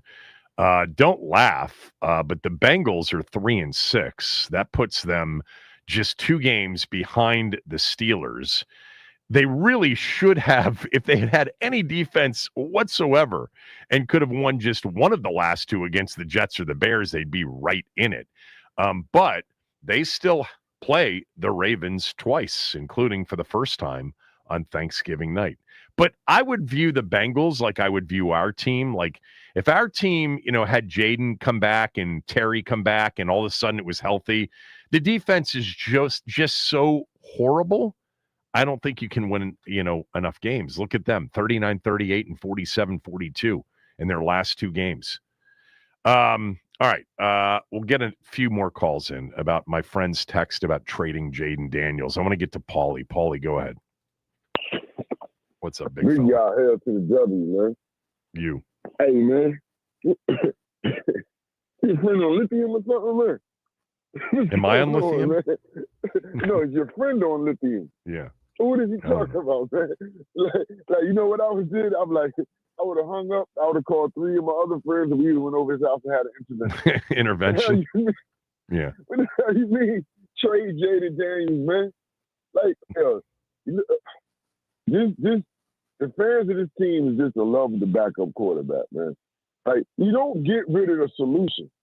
You get rid of everybody but the solution. But Jaden is an elite quarterback, a young elite quarterback. Man, he haven't even scratched the surface of his ceiling, man. That doesn't make any sense. Y'all thought I was crazy for wanting to trade Laramie Thompson. You trade everybody but Jaden Daniels, man. I mean, we know firsthand how hard it is to find a quarterback, no matter where you drafting at, or no matter what round it is. And when you got that guy, you don't just get rid of him because he got injured one season and everything else has crumbled around him. That doesn't make any sense, man. Of course it doesn't make any sense. That's not going to stop people from disagreeing because, look, here's the one thing, okay? Just hear me out, Paulie. The one thing, and this is what spurred my friend to send me the text, is he's now missed, it's going to be 6, it's going to be 7.5. It's basically going to be 8 games in his first 32 or whatever, right? So that is, I can do that math. That's 25% of the games. And so there is, I think, a fair concern about his durability moving forward. But if you told me that he's going to be available for 75% of the games every single year, that still would be enough for me. We've seen what Lamar's missed games, and when he's missed games, they've really struggled. We understand that.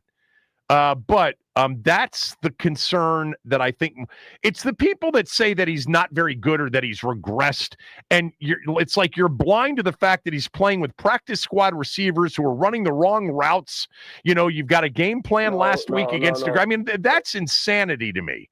But if your argument is, I just fear like we're not going to have him for a third or more of every season, that's not, unreasonable. I still wouldn't do it.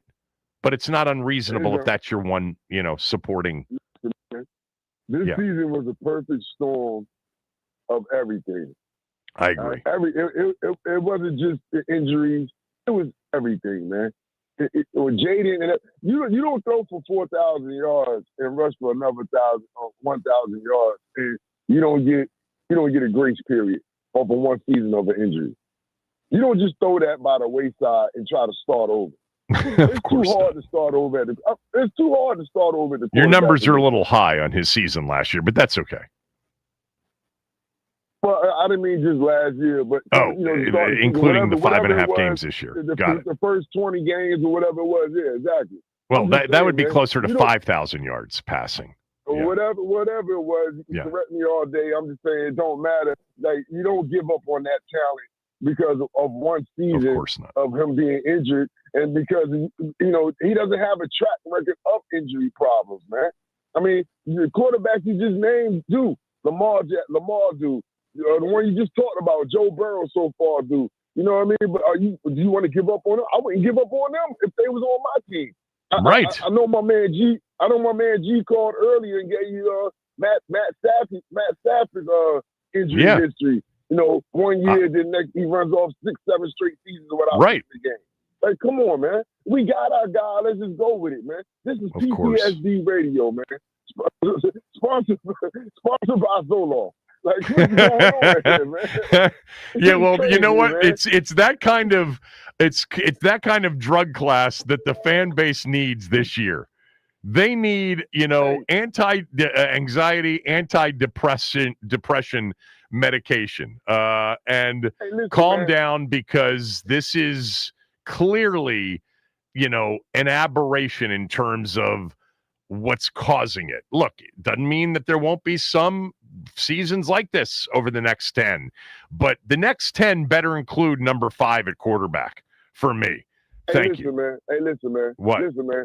I need you to ask your friend what pack he's smoking on. I want some of that stream. Yeah, G already sent me a note on that. He wants to know where he's got his stuff. I'll talk to you later. Rod in DC. Rod, go ahead. Man, what's going on, Kevin? First of all, I want to sit there and say, if anything, man, forfeit all the games. I got season tickets. Give me my refund. I'm going to say that first. Yeah. Second, if we do trade Jaden, I want a whole King's ransom. I need about 10 first rounders. Whatever team's going to do it, just give me the King's ransom. I mean, there's no player. I don't care who it is. It could be Jesus Christ. Everybody can get traded. There's a price for every player. We need more than just one player. I'm just saying. And this circles back to you talking about what's wrong with our organization. The last 2 games I called and talked to Lanier. The last 2 games look just like Dan Snyder's, the Snyder regime. So I looked to find out who was still here from the Snyder's regime. And our scouting department, just like our talent isn't good enough. Who evaluates our talent? Our scouting department. And our scouting department's been the same since the Snyder regime, i.e., why we still in the same situation. Our scouting department isn't the same since the Snyder regime. Adam Peters is the general manager. But he's not. Adam Peters is the general manager. Some of the key scouts are absolutely guys held over. Yes, not all of them, but some of them. 4, 5, 6, 7. Out of the 12 is 7. 8 of them are. 8 of them are. Out of the 12, 8 of them are. So you telling me why we can't evaluate talent correctly, and we haven't in the last 15 years? That's all I'm saying. It's the same people who've been hired in the same position, and they've been doing the same thing over and over again. You're expecting Did you counted 7 of the same? I would have guessed that it would have been half at this point. I'm not disputing you. You've got it in front of you. I'm going to go. Well, Scott Fitterer's new. Tim Gribble was here. I'm talking about the key, lead people. Ronald Rose, Brent Caprio, Jack Quadrea, Chuck Cook, Beathard's Peter new. Parcelli. Fitterer's new. Blackburn's new. Just start with the top, though. I mean, start with, Adam Peters, Lance Newmark, Brandon Sosna, and then you get to Blackburn and Fitterer. Like, all of those guys are new. Let me just tell you, it's hard, especially in your first year, to swap out everybody because not everybody that you want is available. Players, though. I'm sorry? But none of those guys are grading players. None of those guys are great. Well, of course, they're all grading players. They're just not out on the road scouting them and bringing, the first level. Yeah. So they're not going out there and looking. Analytics department has a couple of people left over, but new people. They're very much involved in the draft. Our talent isn't good enough. So, and that's what it is. Our talent just not good enough. So, I mean, you can put Jaden, you can put Jesus back there. Well, I can't say that yet, though, Rod. Yeah, I can't say that. I don't. My view, you can't evaluate a 2024 draft midway through 2025. You definitely can't evaluate a 2025 draft midway through 2025. I just don't. Do you see who have a receiver right now? There's no way possible you go into a season with that receiving core.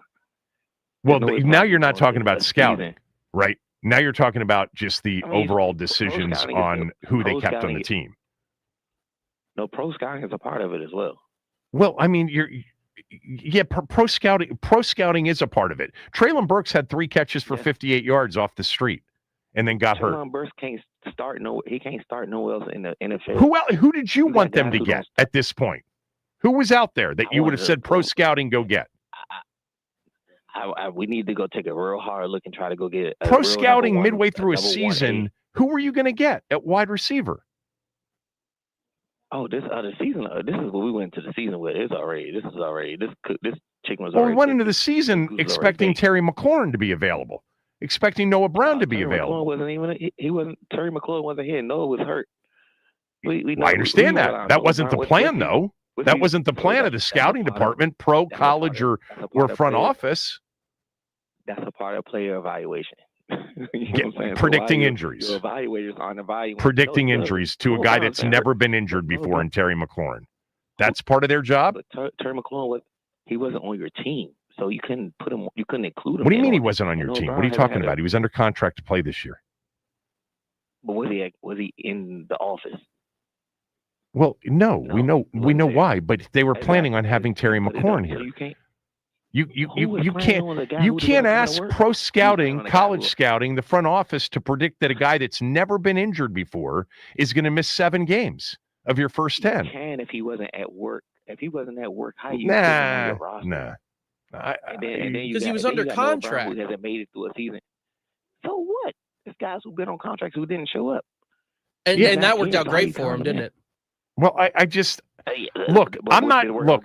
This is a separate argument. And I'm not saying that there isn't room for criticism. I'm not giving Adam Peters a clean bill of, at this point, 21-month health. The trade for Lattimore was not a good one. The kicker carousel's been a tough one. Other teams have gone through that because there just aren't a lot of guys you can, just pick up off the street when the guy that you signed to a big deal, you've got to move on from. Which, by the way, this organization, I understood why they moved on from Brandon McManus.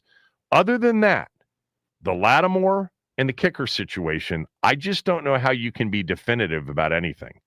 If you want to say that pro scouting hasn't done a good job to fill in for the rash of injuries that hit 2 positions in particular worse than you can ever imagine, there's no way you plan for losing all the receivers and all the defensive ends that they've lost this year. If you had your team full staff, would you have beat the Seahawks?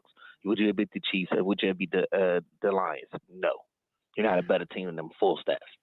So full staffed. No. You know what? Probably not. But I think Atlanta and Chicago could have been wins, and you'd be 5-5 and in the thick of it. And Atlanta and Chicago are not playing for the Super Bowl. You are playing to win the game. Yeah. But you're not playing with the team you thought you'd have out there. And they won't win the Super Bowl with that team. Why are you not playing? I'm not saying that they did. I know I predicted it, but I'm not saying that after watching this team, especially on defense, that they would have. I get that. But you're blaming it on the scouting department. You're blaming the most injury-riddled season in recent memory on the scouting department. I don't know how you do that. I got one more point. This is why I got my point. The old guys? You have money in your pocket right now. No, you have money in your pocket right now. You went to the season. You're wasting Jaden's rookie contract, his rookie deal, with money in your pocket. Wasting it how? To go buy because you had guys like T. Higgins, you had guys like Trey Hendrickson, and we won't go one team. They were interested in Trey Hendrickson. The price was way too high. Why you didn't get him? Because the price was way too high, and ultimately it was because Cincinnati didn't really want to trade him. What's next? You're gonna find a way. You'll find a way to get your guy. What's next on the list? Michael Parsons. Michael Parsons. When you have money in your Dallas wasn't going to trade Michael Parsons within the division. No, Cincinnati was still asking for a first-round pick for Trey Hendrickson at the trade deadline for a rental. Parsons and Hendrickson, you're just way off on. What's next? Give it up. What I'm telling you is they traded for Tunsil. Everybody, do you like the Tunsil trade? That's a good deal. Yes, that's a great deal. That's a great deal. All right, how about Kinlaw? We thought it was expensive, but has it worked out? Kinlaw's a decent deal. Decent deal. Not okay. A Super Bowl winning deal. I got decent deal out of you. With Jaden, for Jaden's while he's on his rookie contract, we need to be making Super Bowl deals to get Super Bowl caliber guys around him. Who are the Super Bowl caliber guys they should have gotten? That's what I'm asking you. So right now you still have Bobby Wagner in the middle of your linebacker. I'm asking you in this offseason, who are the Super Bowl caliber guys that you think they should have gotten that they didn't get? Dallas, right? DeMarcus Lawrence left for Dallas, right? DeMarcus Lawrence said that Washington was interested in DeMarcus Lawrence. You know what he said? He said he didn't want to play with a team that was already that good. He legitimately said that. Man. You know he said that, right? Money that he can't refuse. You give him an offer he can't refuse. Do we need to go call Javi Roseman to be our GM? God, well, again, go to work. Go to work. If you told me I could get Howie Roseman as the GM, I'd consider it. But that's obviously not a realistic conversation. I'm telling you right now, had Myles Garrett been legitimately interested, this team would have made a big run. This team was one of the teams very interested in Trey Hendrickson. The price was way too high, and I don't think Cincinnati wanted to deal him. Micah Parsons would never be traded within the division. It was a shock that he was traded within the conference. T. Higgins, yes, I agree. T. Higgins, yes, there's. I'll give you that one. Maybe they could have been hyper aggressive, but remember how badly Joe Burrow wanted T. Higgins and Chase both back, and Cincinnati obliged him. Other than that, they went out and got one of the best pass-protecting left tackles in the game and gave up a boatload of picks to go out and get that player. They went out and added a weapon, which we all agreed they needed, and would have been a meaningful weapon had practice squad receivers been on the field with him for much of the year in Debo. They drafted an offensive lineman because they want to protect the franchise. Yeah, I mean, I guess there are players out there that we're not thinking of that they could have made moves on, but I think what they did was what they did in part because some of the big haymakers weren't available. All right, I got to move on. Thanks, Rod. All right, we're done. I'm sorry we can't get to all of you. We've been doing this for 2 hours plus now. Thanks for all the calls. And sorry I introduced this into the bloodstream. It wasn't me. I can blame it on my friend. I do want to tell you real quickly about Window Nation's current offer. It's their end-of-year sale, which means you get 50% off on all window styles, and they give you the option of paying 0% interest for 5 full years. I've been with Window Nation now for 17 years as a spokesperson for them. I promise you, as a listener to this show, if you've been thinking about new windows, if you mention my name, they are going to treat you like you are royalty. They're already a phenomenal customer service company. They've got over 45,000 five-star reviews. They've got an A+ rating from the Better Business Bureau. Window Nation just treats everybody right and does it right. They've got one of the best products out there. They will give you more window style choices than any other window style company. Recently rated the number one window installation company in the country by Forbes magazine. And right now you're going to pay half price on windows, 50% off with 0% financing. You don't have to pay interest until the year 2030. Your total price includes Window Nation's professional one-day installation. It's no risk. They actually offer a lifetime warranty, so your window purchase is backed by a lifetime warranty. Don't wait. Window Nation's end-of-year sale is your chance to save big. Do it soon by calling them and scheduling a free in-home estimate. 866-90-NATION or windownation.com.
All right, most teams now in the NFL, actually every team in the NFL has passed the halfway mark of the season. They played 9 games, which would be one more or a half game more than the halfway point, and many teams have played 10. They have not had their bye week, like Washington. Washington's got 10 in the books. They will have their bye week after Sunday's Madrid game against the Dolphins. We're going to do a pretender-contender segment, and this is Max throwing them at me, and then I will ask for Max's answer as well. Max, kick it off. Who are we going with first? All right, we're going to start off in the NFC, and we're going to start off at the top with the 1 seed currently in the NFC, the Philadelphia Eagles, sitting at 7-2. Are they a pretender or are they contending, Kevin? Well, they're obviously a contender. Yes. There are, I believe that there are a couple of teams in the NFC right now, Seattle and the Rams, that I think in a playoff game, I would probably think would have a really good chance against Philly. Philly's so interesting because they're getting better. They're getting better on defense. And sometimes I think when you are a championship, organization, and they have become that, and they are the defending champs right now, they understand what it takes to win. So they do what it takes to win that particular game. Like, we haven't seen a lot of dynamic days. We did in Minnesota a few weeks ago with Jalen Hurts having, a near perfect day throwing the football. And I kind of feel like if we're in January and they're hosting Seattle and people are like, wow, the Seahawks can definitely win this game. Or let's just say it's the Rams. The Eagles could turn it on and do whatever was required on that day to win a football game. They're definitely a legitimate contender in the NFC. I am not. Their off moments, their boring moments, are a turnoff, I guess, to watch. But I honestly think this is just championship pedigree, top to bottom. That's what the Eagles are, and they will do whatever it takes to win that particular football game on that day, and they can do it. They can definitely get to the Super Bowl and defend their title. Who's next? Or do you agree? Yeah, I'm with you on the Eagles. Have you seen the AJ Brown comments from last night? He went on a stream with a famous Commanders fan, Janky Rondo, and basically he said a couple things. He's a Commanders fan who streams on Twitch online, but he's maintained relationships with some Eagles players. He was at a Saquon Barkley event earlier in the year, and last night he had AJ Brown on his stream. So he asked him a couple questions, and AJ Brown basically said, and this is a direct quote, "If you have me in fantasy, drop me." So there's bad vibes going on in Philly. Well, good, because, really it hasn't mattered to them winning. His fantasy numbers don't really matter. But, I do feel like in a January game that matters, he could go 7 for 157 and 2 touchdowns. Yeah, and all that dissension would be right out the window. I mean, what was he in the game against Minnesota a couple of weeks ago, where Hurts was 19 of 23 for 326, 3 touchdowns. A.J. Brown, 4 catches, 121 yards, 2 touchdowns, 30.3 yards per reception. So, yeah, I could see that when it matters, but they don't necessarily go to that if they don't need that, if that isn't what's called for in terms of their best chance. Look, they are a conservative team. We are not going to beat ourselves because we can beat this opponent with our defense and by not hurting ourselves. And then if we need to make plays, we'll make the plays when we need to make the plays, like they did the other night on the check down to Saquon Barkley for 40-something, and then the touchdown to Devontae Smith. I believe in Philadelphia. I believe in Seattle and the Rams more in the NFC. And that's, But the Eagles definitely are a Super Bowl legitimate contender. All right, who's next? Let's discuss Seattle a little bit, because, I mean, they've taken the NFC by storm, especially over the past couple weeks, including their massive beatdown over us. And yesterday and last week, the Cardinals. The Seattle, they're a huge contender to me. I assume, we've said it on the show. I know they already used as well, but like JSN, that run game, that when it gets outside, they gash you. And their defense, man, like Mike McDonald has really put it together. What do you think about Seattle? Well, I'm an absolute believer, and I think they are a contender. They are right now easily the number one DVOA metric team in the league. In fact, it's by a lot over the Rams by 8 percentage points, which is pretty damn impressive. I'm sorry, by 10 percentage points, which is really impressive. They are having an unbelievable year. I will tell you that my very good friend Scott mentioned to me the other day, he loves Seattle too. And they were talking about it, I guess, on the Monday night countdown set. And he pointed out to me, who have they beaten? And so I looked at the schedule. They beat the Steelers in week 2. Remember, they needed the rookie from Iowa, Caleb Johnson, to fumble the ball in the end zone, or to just leave the ball in the end zone, not knowing the rule, for that to be a win. They beat the Saints. They beat the Cardinals twice. They beat the Jags. They beat the Texans. They beat Washington. Their losses were to the Niners in week 1. I think you throw all the week 1 results out. And they lost to the Buccaneers 38-35 in one of the best football games of the year. So really, who have they beaten? We'll find out Sunday because they are at the Rams. And the Rams are the number 2 DVOA team in the league right now. Seattle's 1, the Rams are 2. It's just an interesting point to look at. They are currently a 7-2 football team, but it's the Cardinals twice, Washington, Houston, Jacksonville, the Saints, and the Steelers are their wins. Now, what do they have left? They've got the Rams twice, and they still have to go to San Francisco. They've got to play the Colts, too, at home. Wow. Seattle plays the Colts at home December 14th. I'm a believer. They're a contender, definitely, in my mind's eye. You?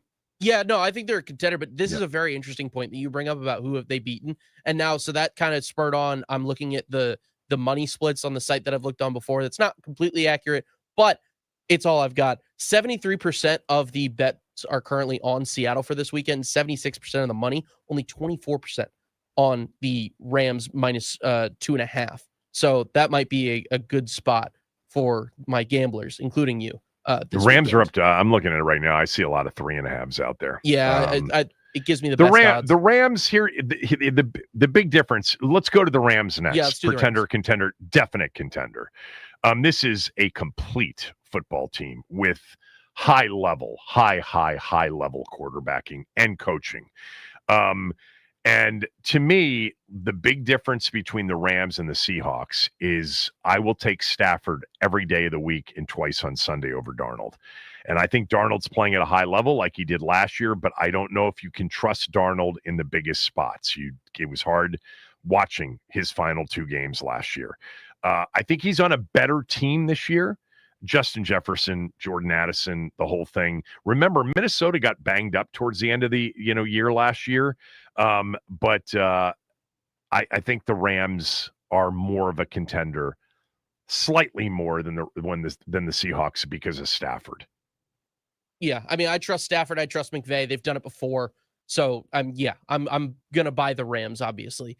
Yeah. Let's move to the NFC South because we got 2 NFC North teams, or 3 NFC North teams that I want to get to. But the Tampa Bay Bucks currently at 6-3, the 4 seed in the NFC, and looking like they might have the NFC South locked up, with the Panthers kind of faltering down the stretch at 5-5. So, What do you think about the Bucks? Pretender or contender on Bucks? I know how much you like the Bucks. I like the Bucks too. Listen, if Bucky Irving doesn't come back, I like them a lot less than I did. Yeah, you'd like to see Evans and Bucky Irving back for sure. Yeah. Their 3 losses: Eagles, Lions, Red Hot Patriots. That was a game on Sunday. Yeah, too, it was. Man. That was a game.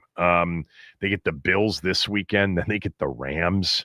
It's brutal the next few weeks. And then I'm looking at it: Cardinals, Saints, Falcons, Panthers, Dolphins, Panthers. Lightens up. Look, the Panthers are not a pushover at all this year, but I think they're a contender. I trust their coaching staff. I trust Mayfield to a certain degree. I trust them defensively, but they've got to be healthy. They've got to get Mike Evans and Bucky Irving back by the time we get to the postseason.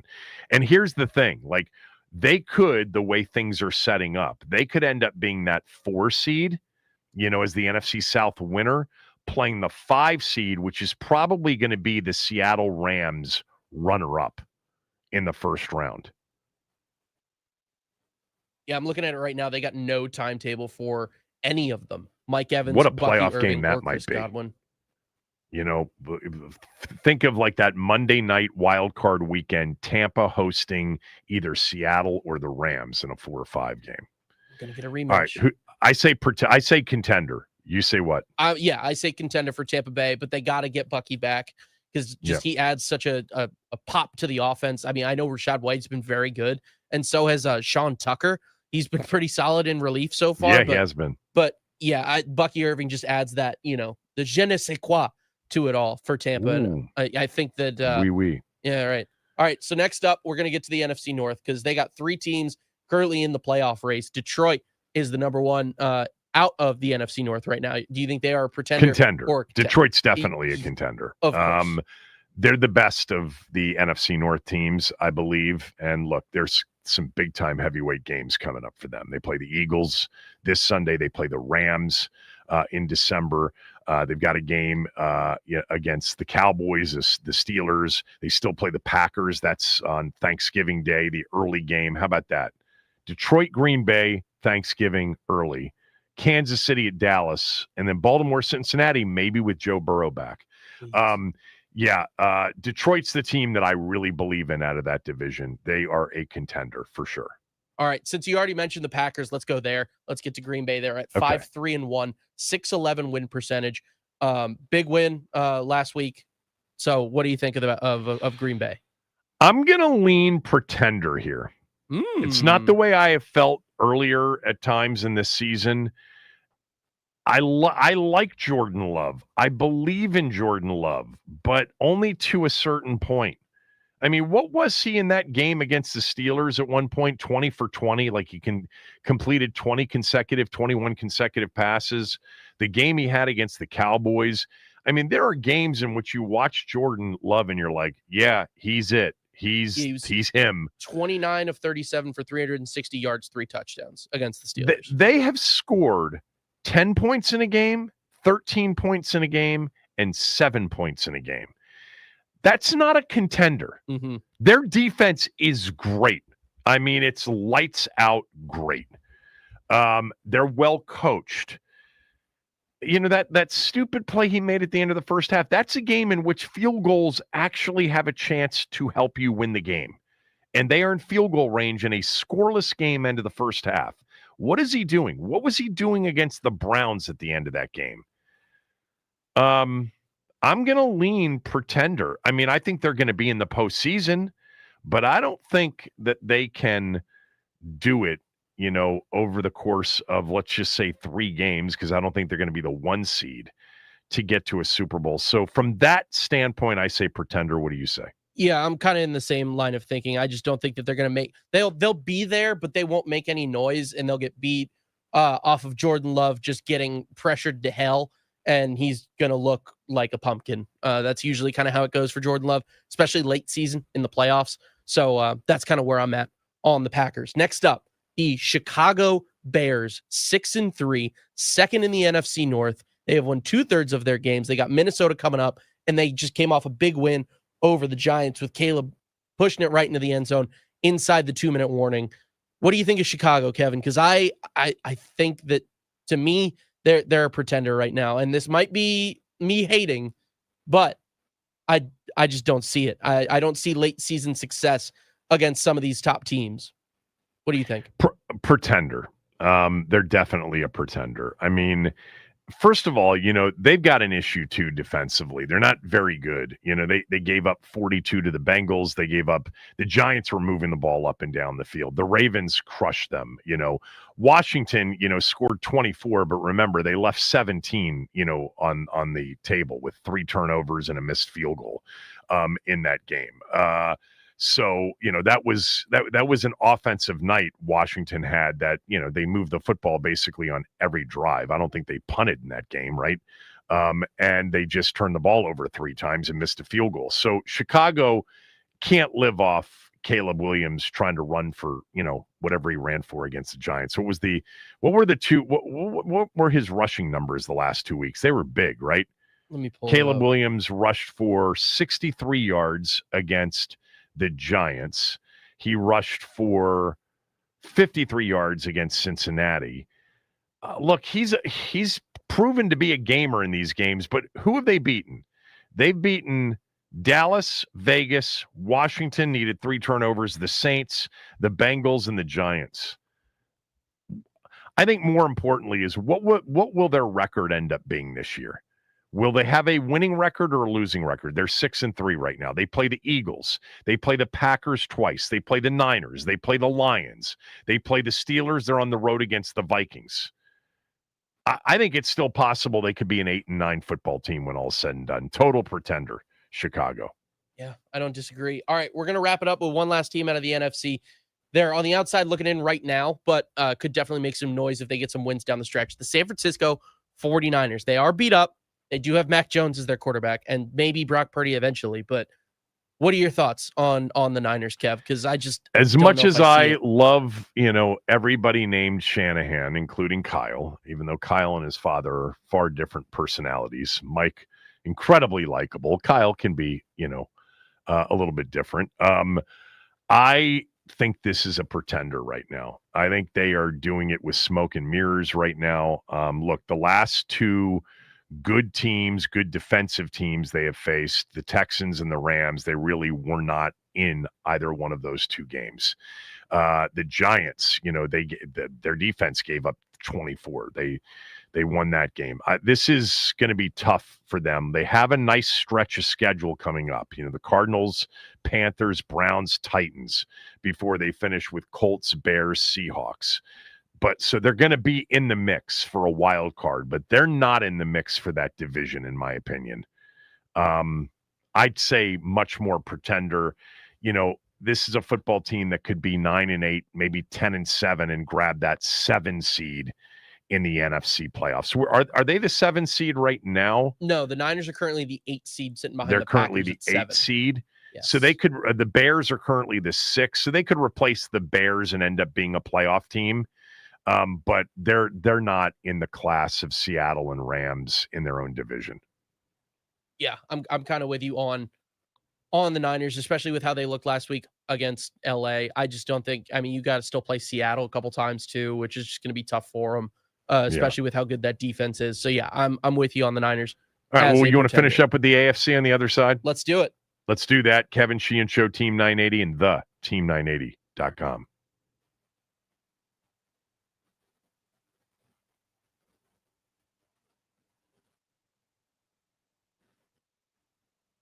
All right, happy Wednesday, everybody. Here is what's happening. The Commanders have opened the 21-day practice window for safety Will Harris, opening the timetable for return from a fractured fibula he suffered in Week 3 versus the Raiders.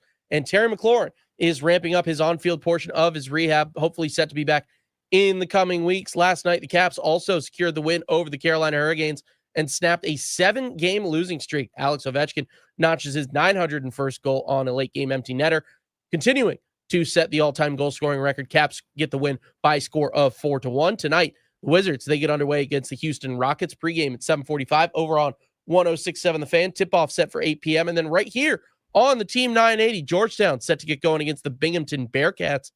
Pregame starts at 6:15 with Rich Shvatkin on the call. Tip-off set for 6:30 right here on the Team 980.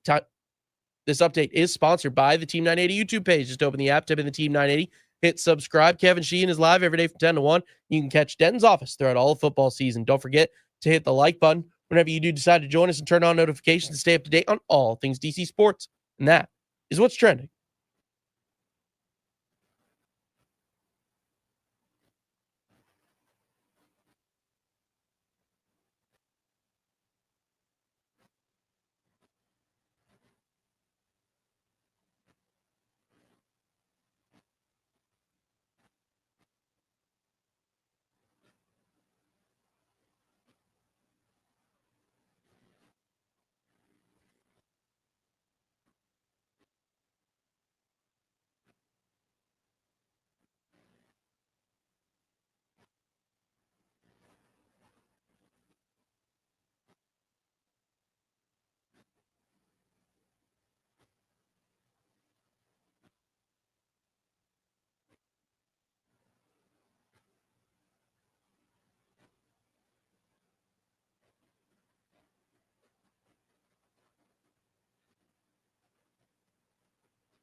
All right, we're finishing up the show today with some NFL talk. Pretenders, contenders. We just went through the NFC. Max, go ahead in the AFC. All right, let's do it again. Let's start off with the 1 seed in the AFC. Let's go with the Colts. Daniel Jones leads them.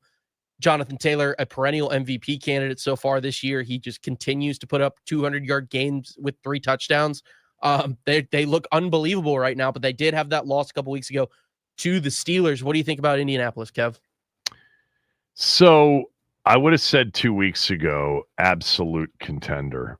Their point differential, that is always a go-to, through the first half of the season to kind of to view and to say, wow, they aren't just beating, bad teams. They're crushing bad teams, which, by the way, is hard to do in the NFL. We see bad teams sneak up and beat good teams all the time. In Daniel Jones's last 2 games against Pittsburgh and Atlanta, he had 5 turnovers against Pittsburgh. He had 2 total turnovers against Atlanta, but put the ball on the ground 3 times. They only lost 1 of those. So Daniel Jones, we've all watched him. We know what he's capable of on the bad end, and we know what he's capable of if he starts to lose confidence. It's an excellent football team around him. There's no doubt about that. Offensively, they have a guy right now that I think maybe when we get to the end of the year could be the MVP, Jonathan Taylor. The receivers with Pittman and Pierce and Josh Downs, and then the tight end, Tyler Warren. What a season. Tell me right now, is there anybody close to him for Offensive Rookie of the Year? Odds-wise, I haven't looked at it in a while. I haven't looked at the odds in a while, but just off vibes, Ikbuka would be the other one, but Tyler Warren's been a revelation for that offense, so it's kind of got to be him. Look, they lost to the Steelers, and they really had every opportunity to lose the game on Sunday in Berlin against the Falcons. Now they're playing the Chiefs in their next game after their bye week this week. They still have to play the Texans twice. See if the Texans get healthier. They got to go to Seattle. They got to go to Jacksonville. They got to host the 49ers. Early in the season, they did beat Denver. And they did beat the Chargers, but they also had wins over the Titans and the Cardinals and the Raiders and the Titans again, and the Dolphins. So I'm going to lean a little bit I'm not sure. The last 2 games make me believe that the Colts could be on the verge of maybe, a back half of the season that, lands them obviously in the playoffs and probably as the division winner because they've got, a 2.5 game lead over Jacksonville, but not at the level of, say, Denver or Kansas City or maybe even New England and Buffalo. Well, I think the big thing for Indy, I'm going to say pretender. Yeah, so I'm following after the last 2 games. I'm going to say pretender. I do feel like in some way that the Steelers kind of put out a blueprint on getting in Daniel Jones' head that nobody had really shown anybody this season. Especially with how good the Colts offensive line is, it's tough to get back there. But if you can get back there and put pressure on him, he's just like I said about Jordan Love, turns into a pumpkin. So I do think Houston's defense is really freaking good. And if they get a couple more wins, get Stroud back, and then eventually if they see the Colts down the stretch, I could very easily see Houston making a case for themselves in the AFC South. But you know how I feel about Houston, and they lost Stroud and they won that game. Yeah. Unbelievable comeback against the Jags. And they had Denver, dead to right the week before in the game that he got hurt in. I think Houston's overall team is the biggest threat in that division, but they're 4-5. There are 2 4-5 teams in the AFC that I'm not out on for making the playoffs yet. It's your other one would be Baltimore. Who? Oh, yeah, right. Of course. Yeah. Okay. Indy. Who's next? Next up, we're going to go with the 2 seed, the Denver Broncos. I'm going to go pretender on this one, Kevin. All the pieces are there aside from the biggest one, the quarterback. I'm out on Bo Nix for many reasons. Because he's behind the best offensive line in football, but just some of these misses he has where he just either overthrows a receiver or doesn't see a guy wide open and tries to force something that isn't there. Then he just throws like the worst pick you've ever seen. I don't think that Bo Nix is the quarterback to get it done for Denver. I know Sean Payton loves him. It's just over the last 2 years, I have not seen it from him, man. I think he started off this season as like the 40th ranked quarterback of 40 quarterbacks. So yeah, like I said, all the pieces are there. The Denver defense is incredible. Their offensive line is great. Yeah. Their weapons are fine, but I just don't J.K. Dobbins got hurt in that Raiders game. And that's tough. That's a big loss. And then he came that's back. part of his issue, obviously. Their defense is so good, but I would say pretender too. Although I'm going to tell you right now, like if they're able to capture the 1 seed, it's a tough place to go and win. It is in the postseason. Mile High gets crazy. But I still believe in the Chiefs. I think more than anybody else in the AFC. I still do at 5-4 and currently 2.5 games behind the Broncos, with the Broncos up next. So I would lean pretender with Denver. Who's next? All right, we're going to go with the 3 seed currently in the AFC. The AFC East champions at the moment, the New England Patriots. Drake May playing Contender. Playing at an MVP level. That defense looks pretty good too. I wish they just had a defense better pass looks rush. better than good. The defense is outstanding right now. Getting Milton Williams, great for them. It's been defense just keeps getting better week in and week out. Their running game with Henderson, my God, the explosiveness. I kind of wish Washington had selected him instead of Connerly, but there are other players too. Pierce has had a good season for Atlanta. Your boy Kyle Williams had a great game last week too. He was my guy coming into that draft. Love Kyle Williams. He looked really good Sunday. I think they're legit. I think they're absolutely legit. Not to mention, they're just beyond exceptionally coached when it comes to the game management part. Vrabel might be the best in the league at that. Yeah. Where do you want to end? Let's close out with a Kansas City contender, Buffalo contender. Let's talk about the Steelers real quick, because that and the AFC North kind of as a whole, because it's still a 2 to 3 team race. The Steelers are a contender in the AFC North. I'm still picking them to win the AFC North. Rodgers did not have a good game. That was the least of the issues. They were, overwhelmed by the Chargers defensively up front on Sunday night. I think they bounce back. I'm still not a believer in Baltimore's defense, period. I'm going to, in terms of them as the representative from the AFC North, and there will only be one this year, I'm a believer. I say they're a contender for the division in the postseason. We got to roll, right? Yeah, we're about there. Linnell's giving me a look. Is Linnell up next? He is up next. All right, Linnell, stand by. Here he comes.